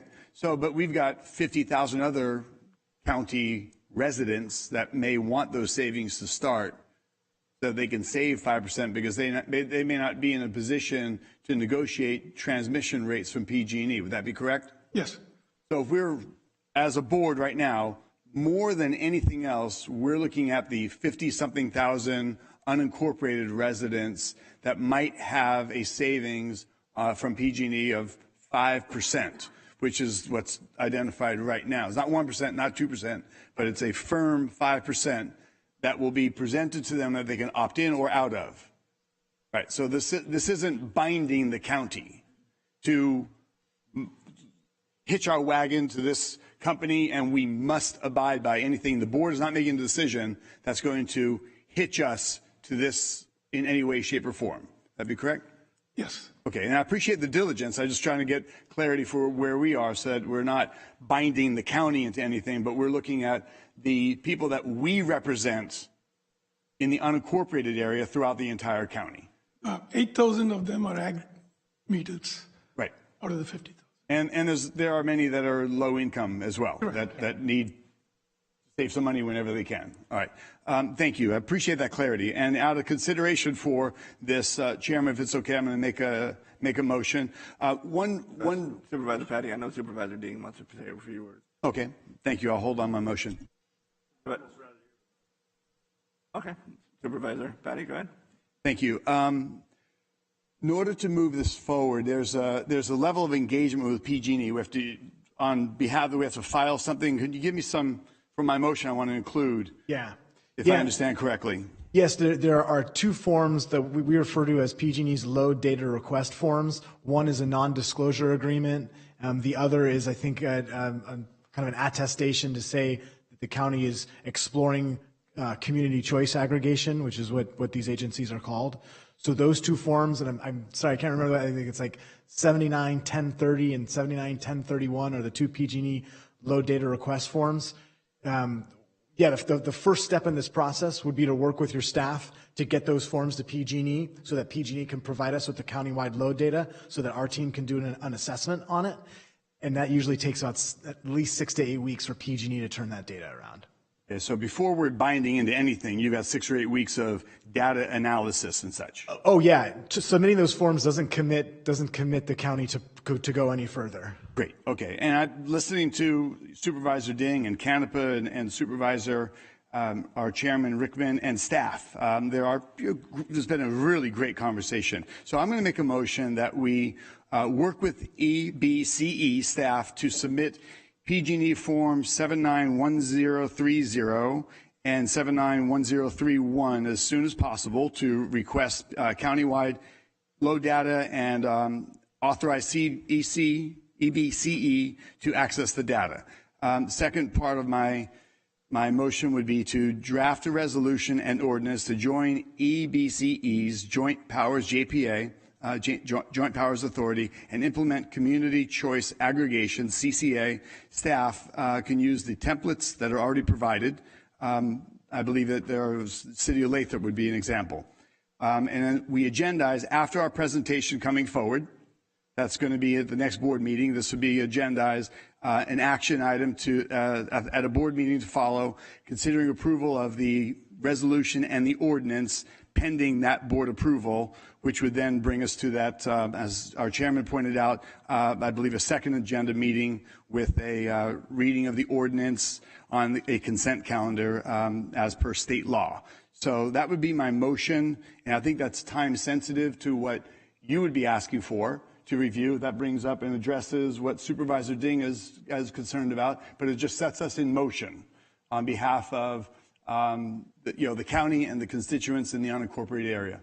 That's my motion. All right, got a motion. Do we have a second? Through the chair, I just want clarification in terms of timing. My understanding is Supervisor Patty's motion is to prepare 2 documents and work with this organization. That's pretty clear. And I understand we're coming back on October 10th. With respect to the ordinance and a resolution, when are you looking to have that presented to the board? For it to come back to us? Correct. That would be following the presentation from General Services. When you say following, that same board meeting or a subsequent board meeting? I don't know if we're going to have ready. I think a subsequent board meeting. I would. That would be my recommendation. Yeah, just a subsequent. Excellent. Yeah. All right, so the clarification of the motion still stands. Do we have a second? Second. A motion and a second. Before we go to a vote, Supervisor Ding, did you have something? Yeah, I'd like to thank Supervisor Patty for his leadership on this, along with Chairman Rickman, who brought it through, and understanding there's a lot of moving parts here. And this is the way we can allow staff to do their presentation on a broader picture of issues. I have no idea half of what you're talking about, and it make things clear to me. And at the same time, move forward on things that I know personally do affect private business. I've been taking advantage of another company for about 10 years, but they're not producing the power the way you are, so phenomenal. So thank both of you, and I think this is phenomenal. So thank you. All right, thank you, Supervisor Ding. All right, so we have a motion, we have a second. Go ahead and vote, please. It is adopted 5-0. So thank you, Alex, and thank you, Mr. Haggerty, and for being here. Thank you, staff, and thanks this board for all the questions. I mean, hey, we're only pushing the envelope forward, and whatever we can do to best serve our residents here in San Joaquin County, we're going to do. So thank you all very much. All right, thank you. You guys have a safe trip home. All right, we're going to move on to discussion with Health and Human Services. Authorization for the Healthcare Service Director to receive Encampment Resolution Funding Program Round 2, ERF-2-R, funds of $11,172,187, and authorize the establishment of an interest-bearing trust fund, 81395, to deposit ERF-2-R funds. Mr. Diedrich, you're back. Well, good morning, Chairman Rickman, members of the Board of Supervisors, CEO, and County Council. Brief presentation as Chairman Rickman just went over the recommendations seeking the authority to accept the encampment resolution funding. So on August 24th of this year, the California Interagency Council on Homelessness announced the award of $38 million in encampment resolution funding to 7 communities within the state. Pleased to announce that the largest of award of $11.1 million was awarded to San Joaquin County. This is the second of 3 rounds of the encampment resolution funding. I mentioned that because a little over 2 years ago, it was definitely during the pandemic, Adam Cheshire and myself went down to Manteca, specifically Manteca because they have a MOU with the county to use our encampment response team. I don't think it's ever been exercised, but at that point in time, some transitions in city leadership, not sure if we get the housing provider. We worked with the housing authority on a motel conversion, but I think realistically, the dialogue with Manteca at that point in time was the homeless were on Caltrans land, and Caltrans was kind of off limit at that time. Really have come around at this point. I think we got this award because we got District 10's Caltrans support for the targeted community. And the purpose of this grant is to move unsheltered homeless from encampments into housing. With that, only cities, counties, and COCs were eligible applicants for the encampment response funding. St. Mary's approached City of Stockton, and I think the City of Stockton lacked some capacity, so Adam Cheshire and myself partnered with Petra Linden and Fred Schell. They're unable to be with us today, but we accepted having the county apply for these funds. So I'm glad we were able to step in there and actually receive award. We applied back on June 1st of this year. And STAND, if people don't know, that stands for Stocktonians Taking Action to Neutralize Drugs. And we have a good partnership with STAND on creating new units of permanent supportive housing. But St. Mary's will be providing outreach, service coordination, case management, housing readiness, and housing navigation to these clients.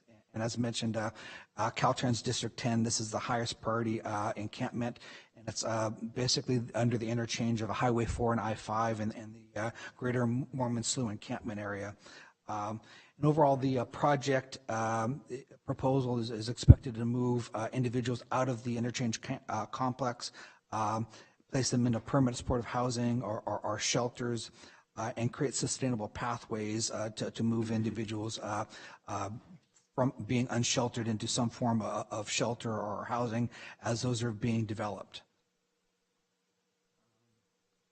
So specifically some of the deliverables as written in the grant, the project will serve up to 300 unhoused individuals, moving up to 150 of those from encampments into shelter beds. Individuals can then move from shelters directly into permanent supportive housing, and San Joaquin County will be using this funding to increase permanent supportive housing through the creation of 54 units of permanent housing.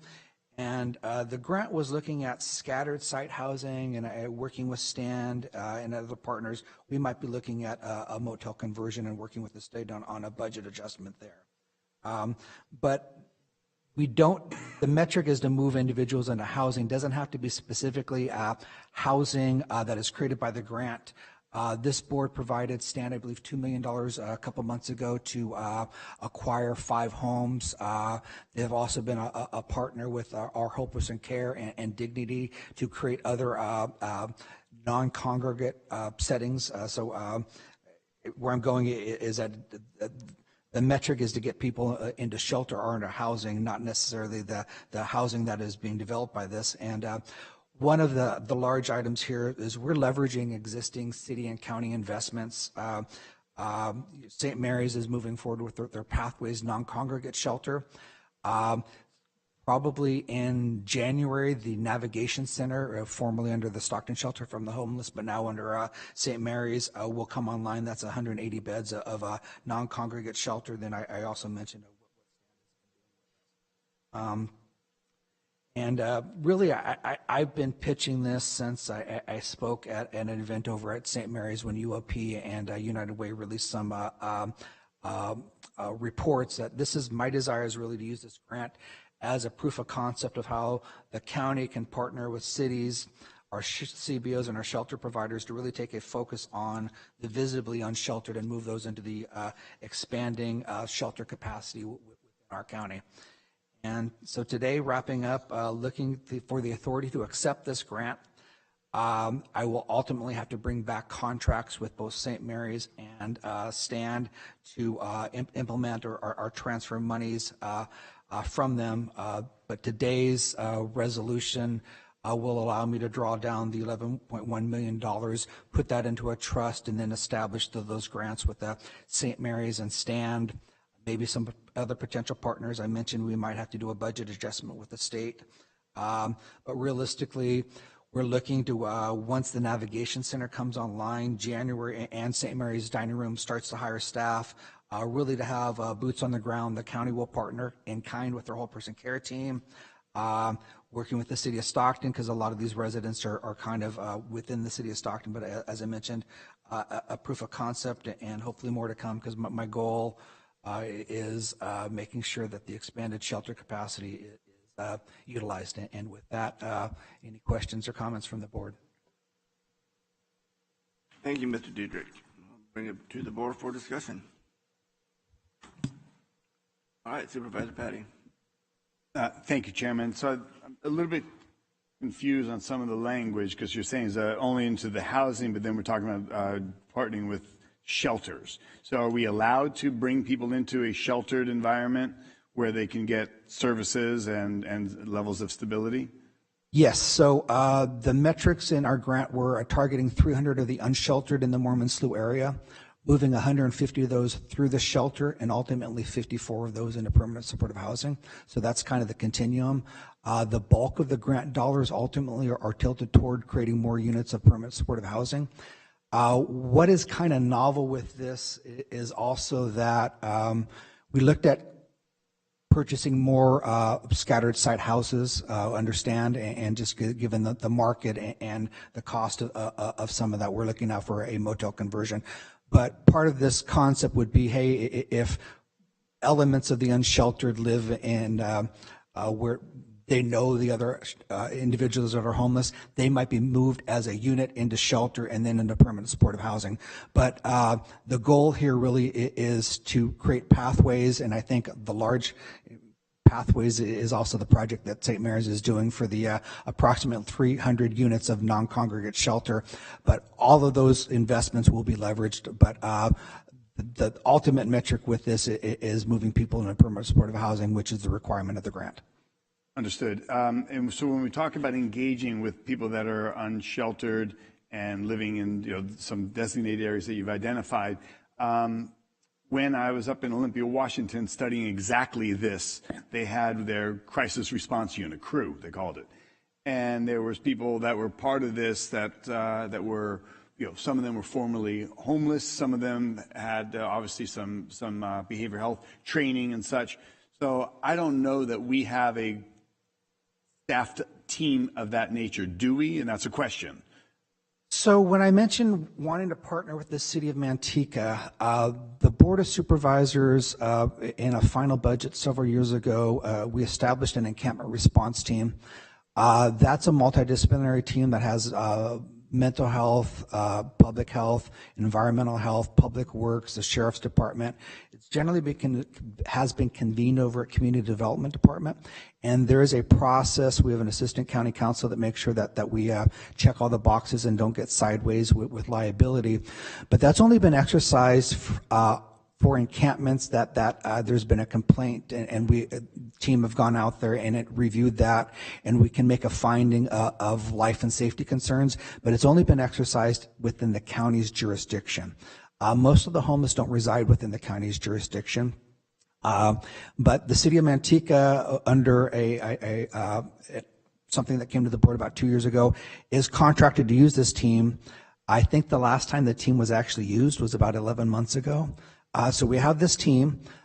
In addition to that, under healthcare services, we have our whole person care division, if you will, that started under the Medi-Cal 1115 waiver, but now we're doing things billable under CalAIM and other blended and braided funding streams. We have an allocation of about 21 individuals. I think we only have about 12 of them hired with some turnover and whatnot, because this is working not in an air-conditioned environment with a tough population at low rates of pay. But those individuals, that care team, alongside with the encampment response team, I want to use that as a proof of concept, partnering with the cities, because if I come into the city, I can't come in heavy and do what I want. I need partnership with their public works, with their police departments or such. But really, as I mentioned, using this as a proof of concept, can we also do this when Tracy, Lodi, Manteca stand up their shelters themselves? The county can't do everything, but I'm the willing partner in that, and that's one of the reasons why I took on the load of applying for this grant when the COC and the city would not. So if watching what I saw in Olympia, their team was very stealthy and responsive and nimble, and you're talking about a whole gaggle of agencies that I can just imagine the discussion points and the points of view and the contention and the protocols and whereas you just like you've got people that are trained, they engage, and they entice and move people to a better place, versus spending time and money and spending weeks and weeks and months talking to them about possibly going into a shelter or a better environment than where they're currently finding themselves. So my only thought on this is that we are responsive, so that we are utilizing the law, we are utilizing mechanisms of support that get them into a place where there's stability, where there's treatment, where there's behavioral health care providers and assistance and such. So is that the plan, that we're going to be quick and nimble and responsive, or is this something that over the next 12 years we're going to be, I use vast exaggerations, but over the next 2 years we're going to accomplish that goal by cleaning up Mormon Slough, because we have been very caring and very careful, and we've engaged on 20 or 30 or 40 or 60 or 80 times, and finally got somebody to move over to a shelter bed and some assisted living.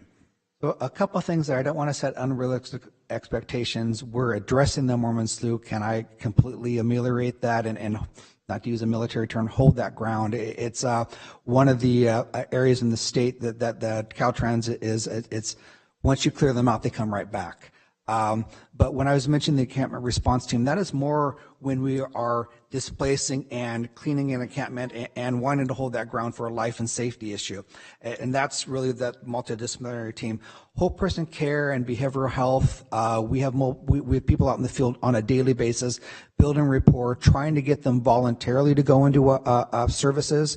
I think come next year, there will be some additional tools as authorized by state legislation to use a balance of carrots and sticks, if you will. But our goal is to be compassionate, but also wanting to get the work done, that we have new shelter capacity, we have services, you have opportunities. Let's break down some of the barriers, get you into shelter or get you off the street. I really want to address the visibly homeless within our communities. Understood. And then, of course, there would be careful screening when we're bringing people into the more stable, not the shelter interaction and assistance, but if we're going to move somebody into, let's say, a motel room or something, we're very careful that the behavior pattern of a person that's going to be going into them would not be one of such that would be very destructive by nature. So we've had a good partnership with Peter Ragsdale and the Housing Authority. We've created in excess of 150 units that are specifically for our mental health consumers, individuals with severe and persistent mental illness. I don't think we've had very many that have been kicked out of that housing. I appreciate Chairwoman Pat Barrett from the Behavioral Health Board. We make sure that they're housing ready. And housing first has some negative connotations. We're not bringing anybody that is not stabilized and ready for these services. Our partnership early on with Whole Person Care, we supported Gospel Center Rescue Mission in standing up a group care program that got morphed into a lot of services during COVID. But with that partnership and some state funding I've been able to use sponsoring their New Life programs, basically scholarships, if you will. I think we're up to about 12 concurrent.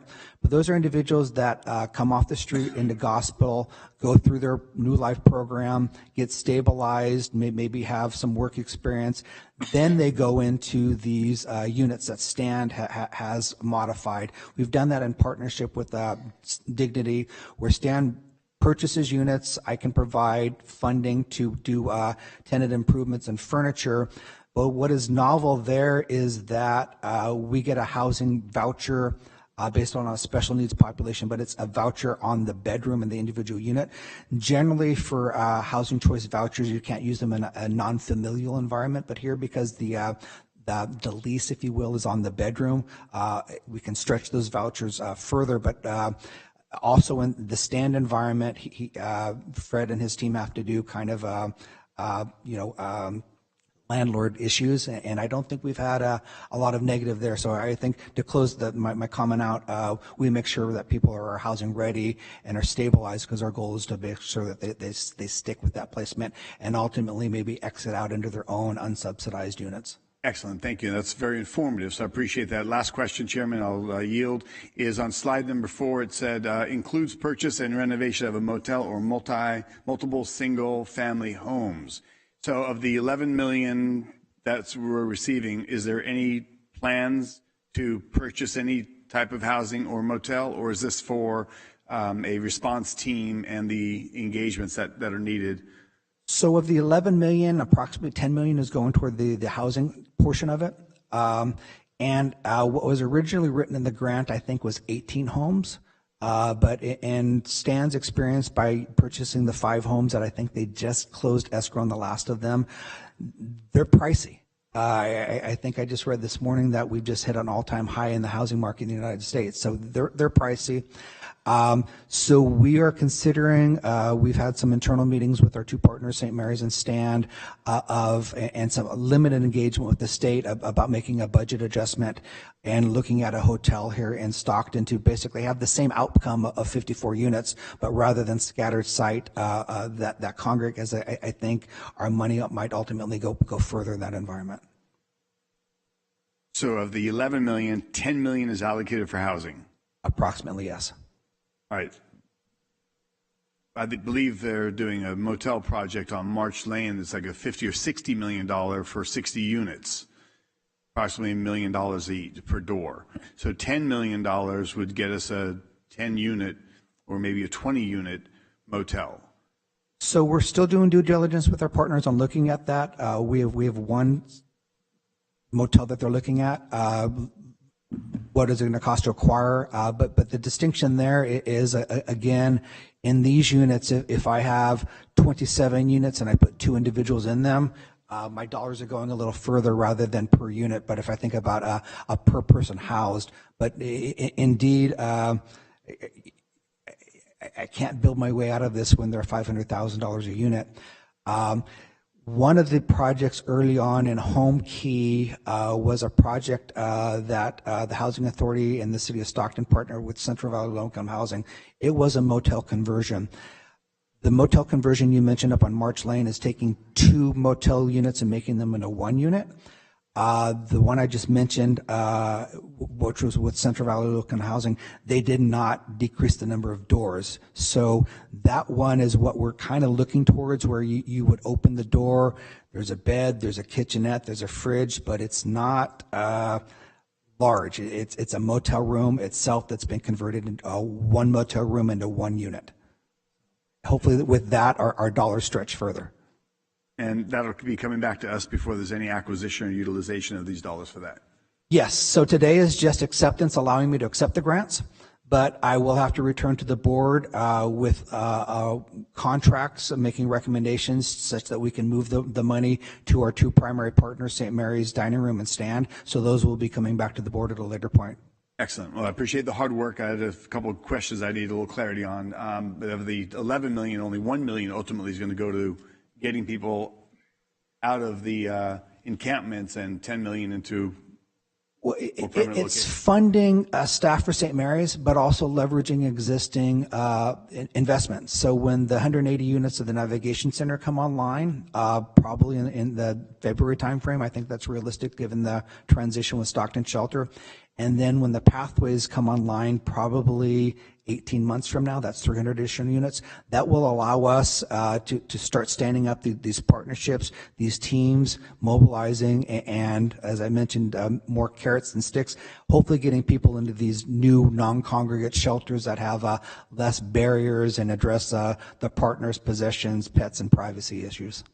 Copy that. Thank you very much. Appreciate it. Thank you, Chair. All right, thank you. Supervisor Ding. Thank you, and I'm glad you just clarified what we're voting on today is to accept the grant, and then you have to come back forward on how to spend it. Because right. So it's the full recommendations: accept the grant, establish a trust. But Friedrich, yes. Hold on one second. Supervisor Ding still has the floor, so let him finish before you start jumping in, please. Because I think at some point this board is going to have to, there's things going on all over the state of California. The mayor of San Francisco, of all places, today just was talking about a resolution that you can't collect welfare unless you're going through a drug or alcohol treatment program. We're spending money, dollars are pouring in, and the working class citizens in our county are asking, I'm playing by the rules. I'm doing everything I can. I can't buy a house. But yet you're buying houses for people that didn't play by the rules, and you could say it's not housing first, but it's kind of priority. And I guess the word that really, really bothers me is the word compassion, because we all have different concepts of what compassion is. I think leaving someone to their own demise is not compassionate. And at some point in time, I think we have to, as a board, what are the rules? What are we willing to live by? And to go, you said, not a lot of the tenants are being booted. Well, if the state was paying me so much $1,000 a unit, I probably wouldn't be kicking anybody out either. But, are we going to step in and say, in order to get our services, you are going to be in a program? There is something you're going to do. What exactly do we stand for to do? So I am glad you busted your butt on this. I can't wait to talk to you more about the clinics. I'm going to leave it at this. This is the main, at the end of the day, still today, when we have someone who's drinking themselves to death, or someone who's trying to get off of opioids, we're still having a trouble making that constituent phone call and getting them help. And we're talking about all this big picture stuff. And what I really want to do is take care of those that are willing to get clean and sober, taking care of those that truly, truly need our help. And coming up with some type of, and my kids hate it when I say carrot and stick. We need a carrot and a stick. We need guidelines, throwing money at it. At some point in time, we've got to ask ourselves, I'm glad we're getting this money, but are we better off not accepting it? Because in some of these communities that aren't having these problems, it's because they have no services. So anyway, thank you for your work, but I do want to look at exactly how we're going to spend this money down the road, especially on the housing portion. And once again, and this is it, what your partnership and what you helped create in this board and the City Council of Stockton with a collaboration with St. Mary's Dining Hall and the homeless shelter was absolutely incredible and a step in the right direction. Thank you. Thank you, Supervisor Ding. Supervisor Canepa. I just want to say thank you. I mean, getting 11 out of 38 million is huge.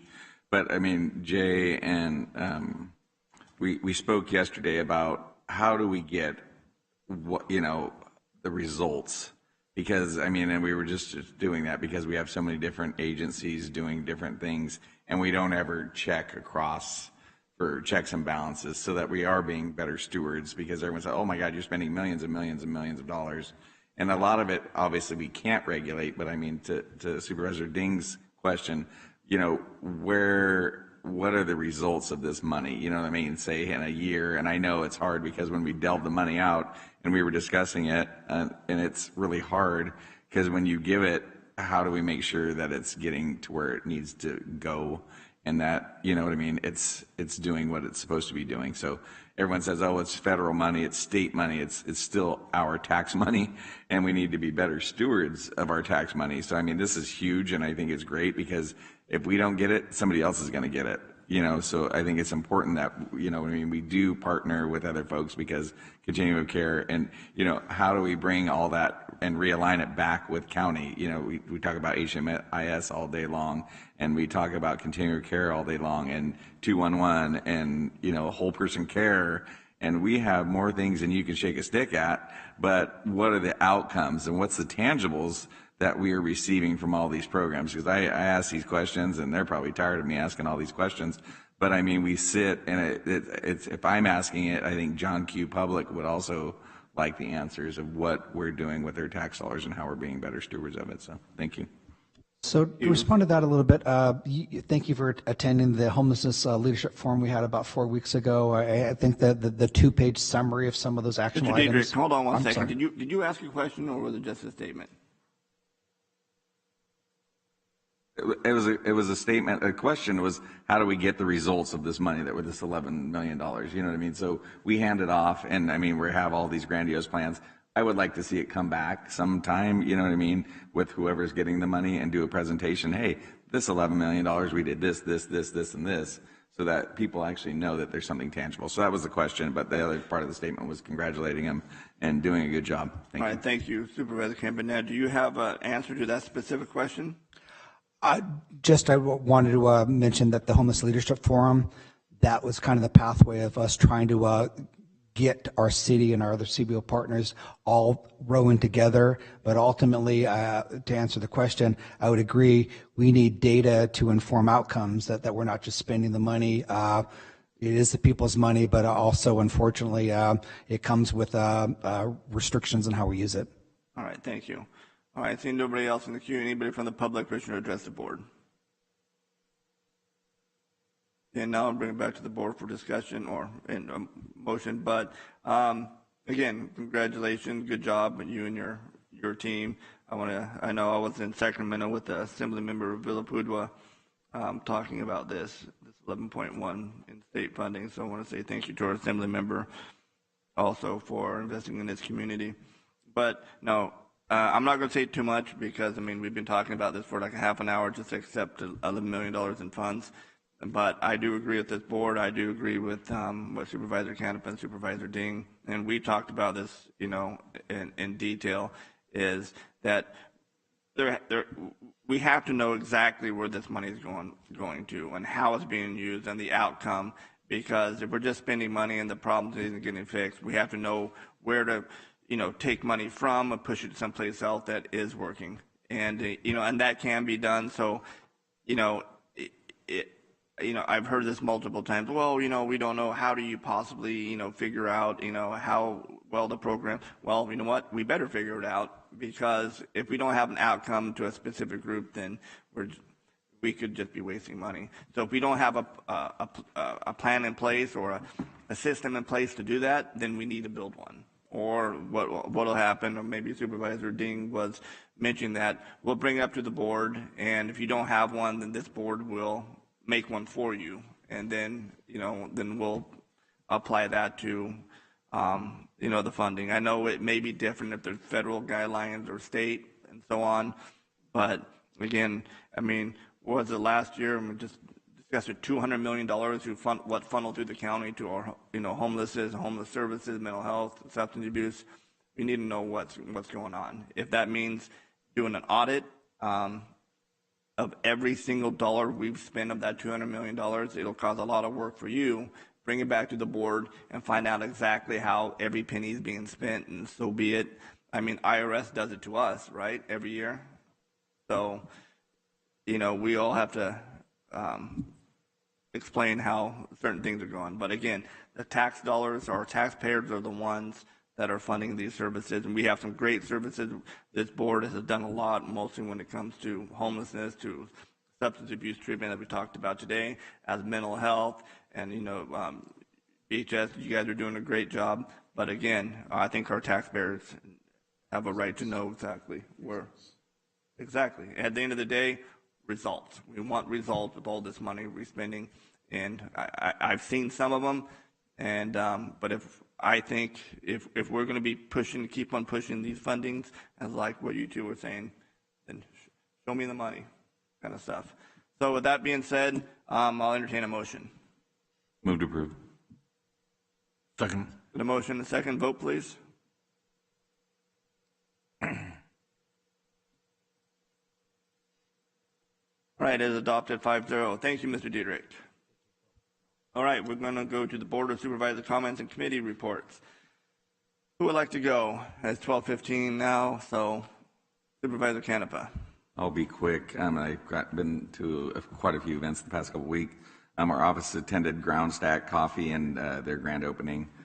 Village Barbershop celebrated 70 years of being in business. Pretty amazing number. The work he does for first responders and veterans is absolutely Bobby Page. He's done it for 35 years. We did a certificate for the Delta Black and Gold Gala event.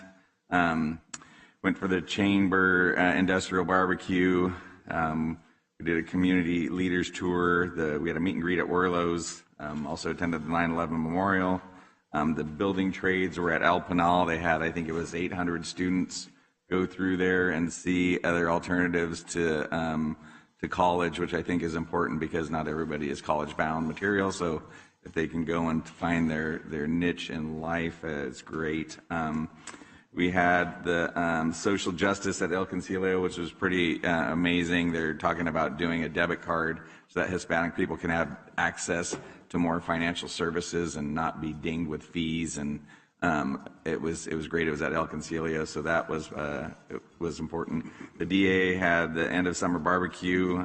There was a couple family day in the park I attended, and Recovery Happens. The Rotary had books, bands, and barbecue out at the port. Attended Gospel Center Rescue Center graduation. I want to thank the BIA for the salute to the policymakers. I want to thank Chair Rickman for setting the bar high for our state of the counties. So Miguel's next, and then I guess I'm next. So I guess I'm going to start planning now so that we can outdo Tracy. No, not that there's any competition, but it was a great day, great event, and I did leave energized. We also, the chancellor came from Stanislaus State to the Stockton, campus, so that was important. I mean, I think the partnerships and building community collaboration is important. Attended the Sheriff's Gala, which was an amazing event. And last year, I guess it raised $650,000. I mean, that's just absolutely huge. Very well-ran event, and so I want to commend all those who put that on. It was a very nice event. There was a Hispanic heritage celebration at the Civic Auditorium. And then monthly we attend Quad, which is Citizens United Against Decay. And so I'm trying to throw my help on there. It's business watches that have all gotten together. And then I also attended the Sister City Parma event at the Lindley House. So trying to stay busy for y'all and making sure that we're seen in the community, which I think I've got covered. So thank you. Thank you, Supervisor Canepa. Supervisor Patty. Sure. Thank you, Chair. I'll try and be brief, but I have to tell you, I compliment Supervisor Canepa, District 2, for the level of engagement. You're setting a very high bar. You have a great job sharing all the things that you're doing, and we truly appreciate that activity in your district and making a very big impact, because I see you engaging with the public, so you're doing a great job. And I'm just going to lead off with what a fine job Chairman Rickman and staff, and it was all hands on deck to pull off such a great state of the county. It was long deserved and overdue to really give a platform and bring it out to the people. And we had participants come in from all of our cities for such a stellar presentation. So thank you, Chairman. Great job on that. Remarkable and very well done. I look forward to next year, Supervisor Villapudois, if he's chairman. We'll see a great presentation as well. Something came in conversation. I'm on the Medical Executive Committee, and recently a 7:30 a.m. phone call. There was a discussion from our current CEO out of the hospital, selected and brought in and approved by the board, but by Dignity Health and Common Spirit.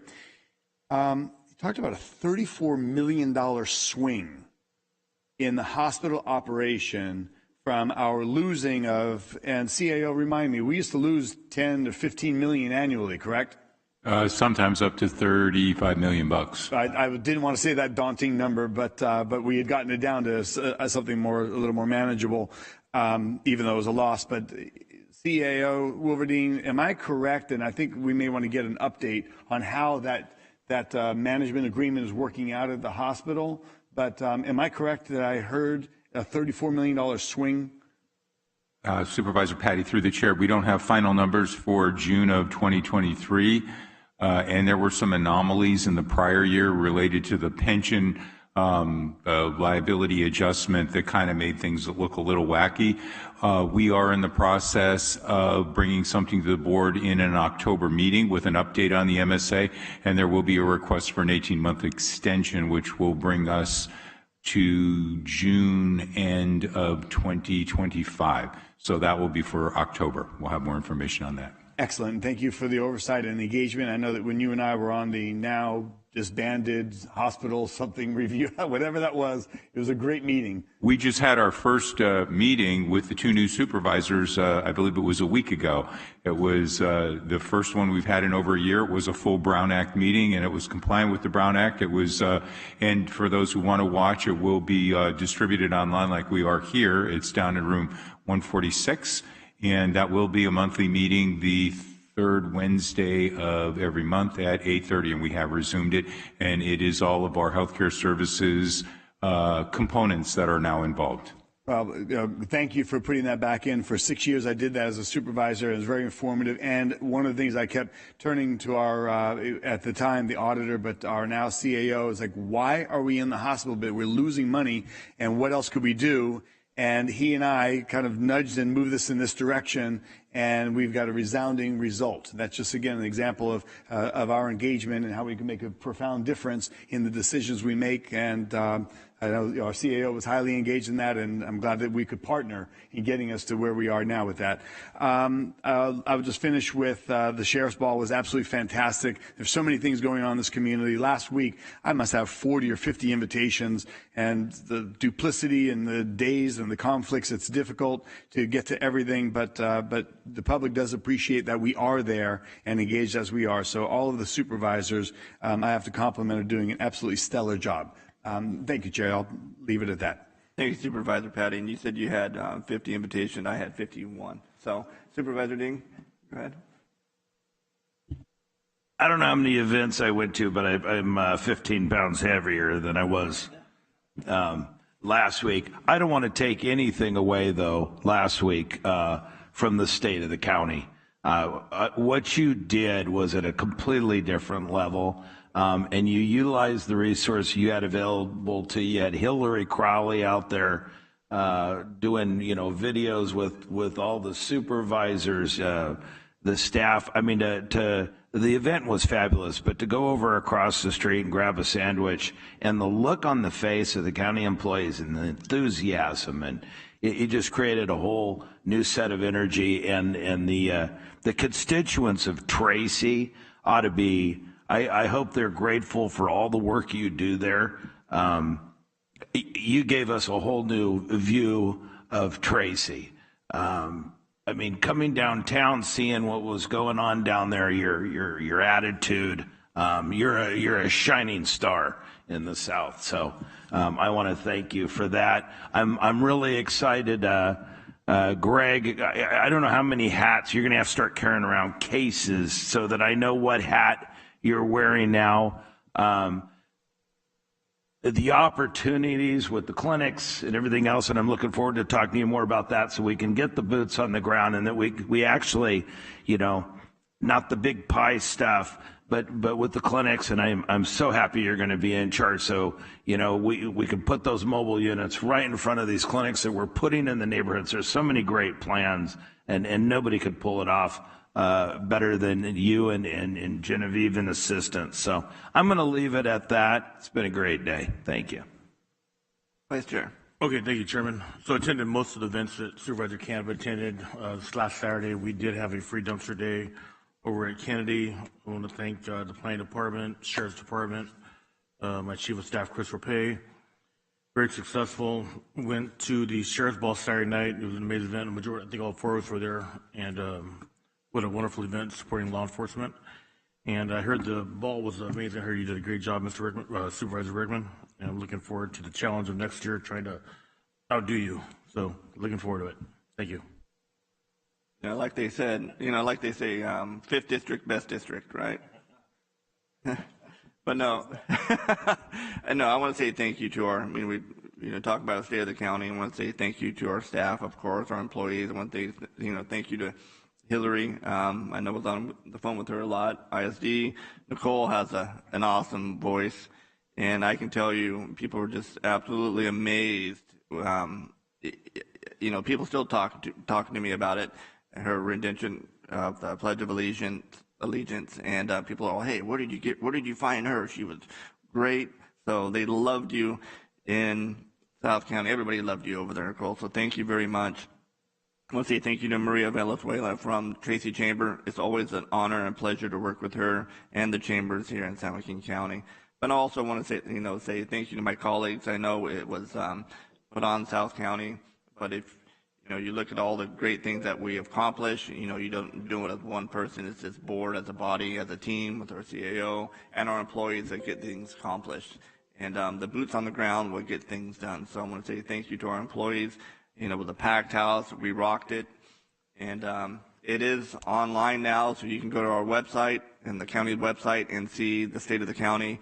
You can also go on YouTube. It's on YouTube, and you can see the video and see some of the great things that we are doing as a county and our employees are doing. So we are very proud of all of you, and I'm proud, I'm honored to be sitting here as a chair amongst the great elected officials that we have here. So thank you all. A couple of things. I want to say congratulations to all the business honorees that were recognized at the 56th Annual Stockton Chamber. Congratulations. And I want to say congratulations to Richmond Police Chief Ed Armande, who has retired by the time I'm voicing this. He is off to Idaho, I believe. So congratulations to him. He was a pillar of the community, and he leaves a lasting legacy. Participating in Tracy, the Southside Community Organization Mexican Independence Day celebration, always a good time. And I had the pleasure to speak to the students at the chapter office of the Delta Valley FFA Section Chapter Officer Leadership Conference. FFA is very near and dear to my heart, and FFA, the students, provide the next generation of leadership that will change this world. So keep up the great work. And I want to say thank you to Councilmember Dan Evans. Over the weekend, he pushed to raise the Gold Star flag at Tracy City Hall, and the title Gold Star Family is reserved for families of military members who have died in the line of duty, and meant to honor the service members' ultimate sacrifice while acknowledging their families' loss, grief, and continued healing. So that last Sunday of September is designated National Gold Star Mother's Day, and the Gold Star flag will fly at City Hall, and it did until September 25th. So again, Councilmember Evans, thank you. We have our own Gold Star parent here, with Chief of Staff of Supervisor Patty, Mike Anderson also. And of course, football's back. This Friday is Tracy High's homecoming. They'll play Lincoln, so as long as they beat Lincoln, we'll be fine.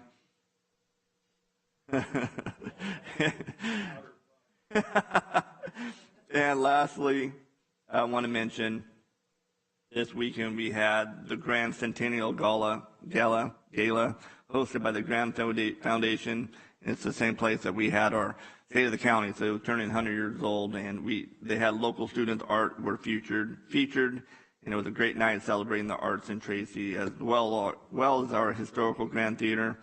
And I know our Lieutenant Governor showed up to show her support, so I want to say thank you to her. And of course, I want to say thank you to the Ground Foundation for an awesome presentation. It's a fundraiser. They raised a lot of money. My wife Karen's on that foundation, so she did an excellent job. So well done, and she made me put a tuxedo on. And it was a good night.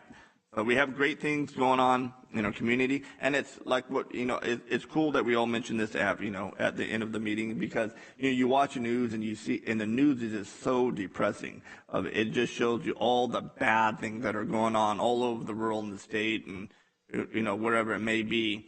But there is a lot of good things that are going on. We see it in the beginning of our meeting with the presentations, and the end of our meeting with all the great things we're doing through our community. So kudos to everybody. So with that being said, before I adjourn this meeting, I'm going to turn it over to Mr. Kiernan about our closed session. Yes, we're going into closed session. I don't anticipate any announcements coming out of it. I do want to note for the record, as required under Government Code 54956.8, we have designated negotiators for purposes of potentially buying a property. The property is identified in the agenda. That's it. All right, thanks. And then I will adjourn this meeting, then we will go to closed session. I want to say thank you to the deputies for being here every week. Appreciate it. And look, it's only 12:30, so it's not too bad. So again, thank you, everybody. God bless. And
you.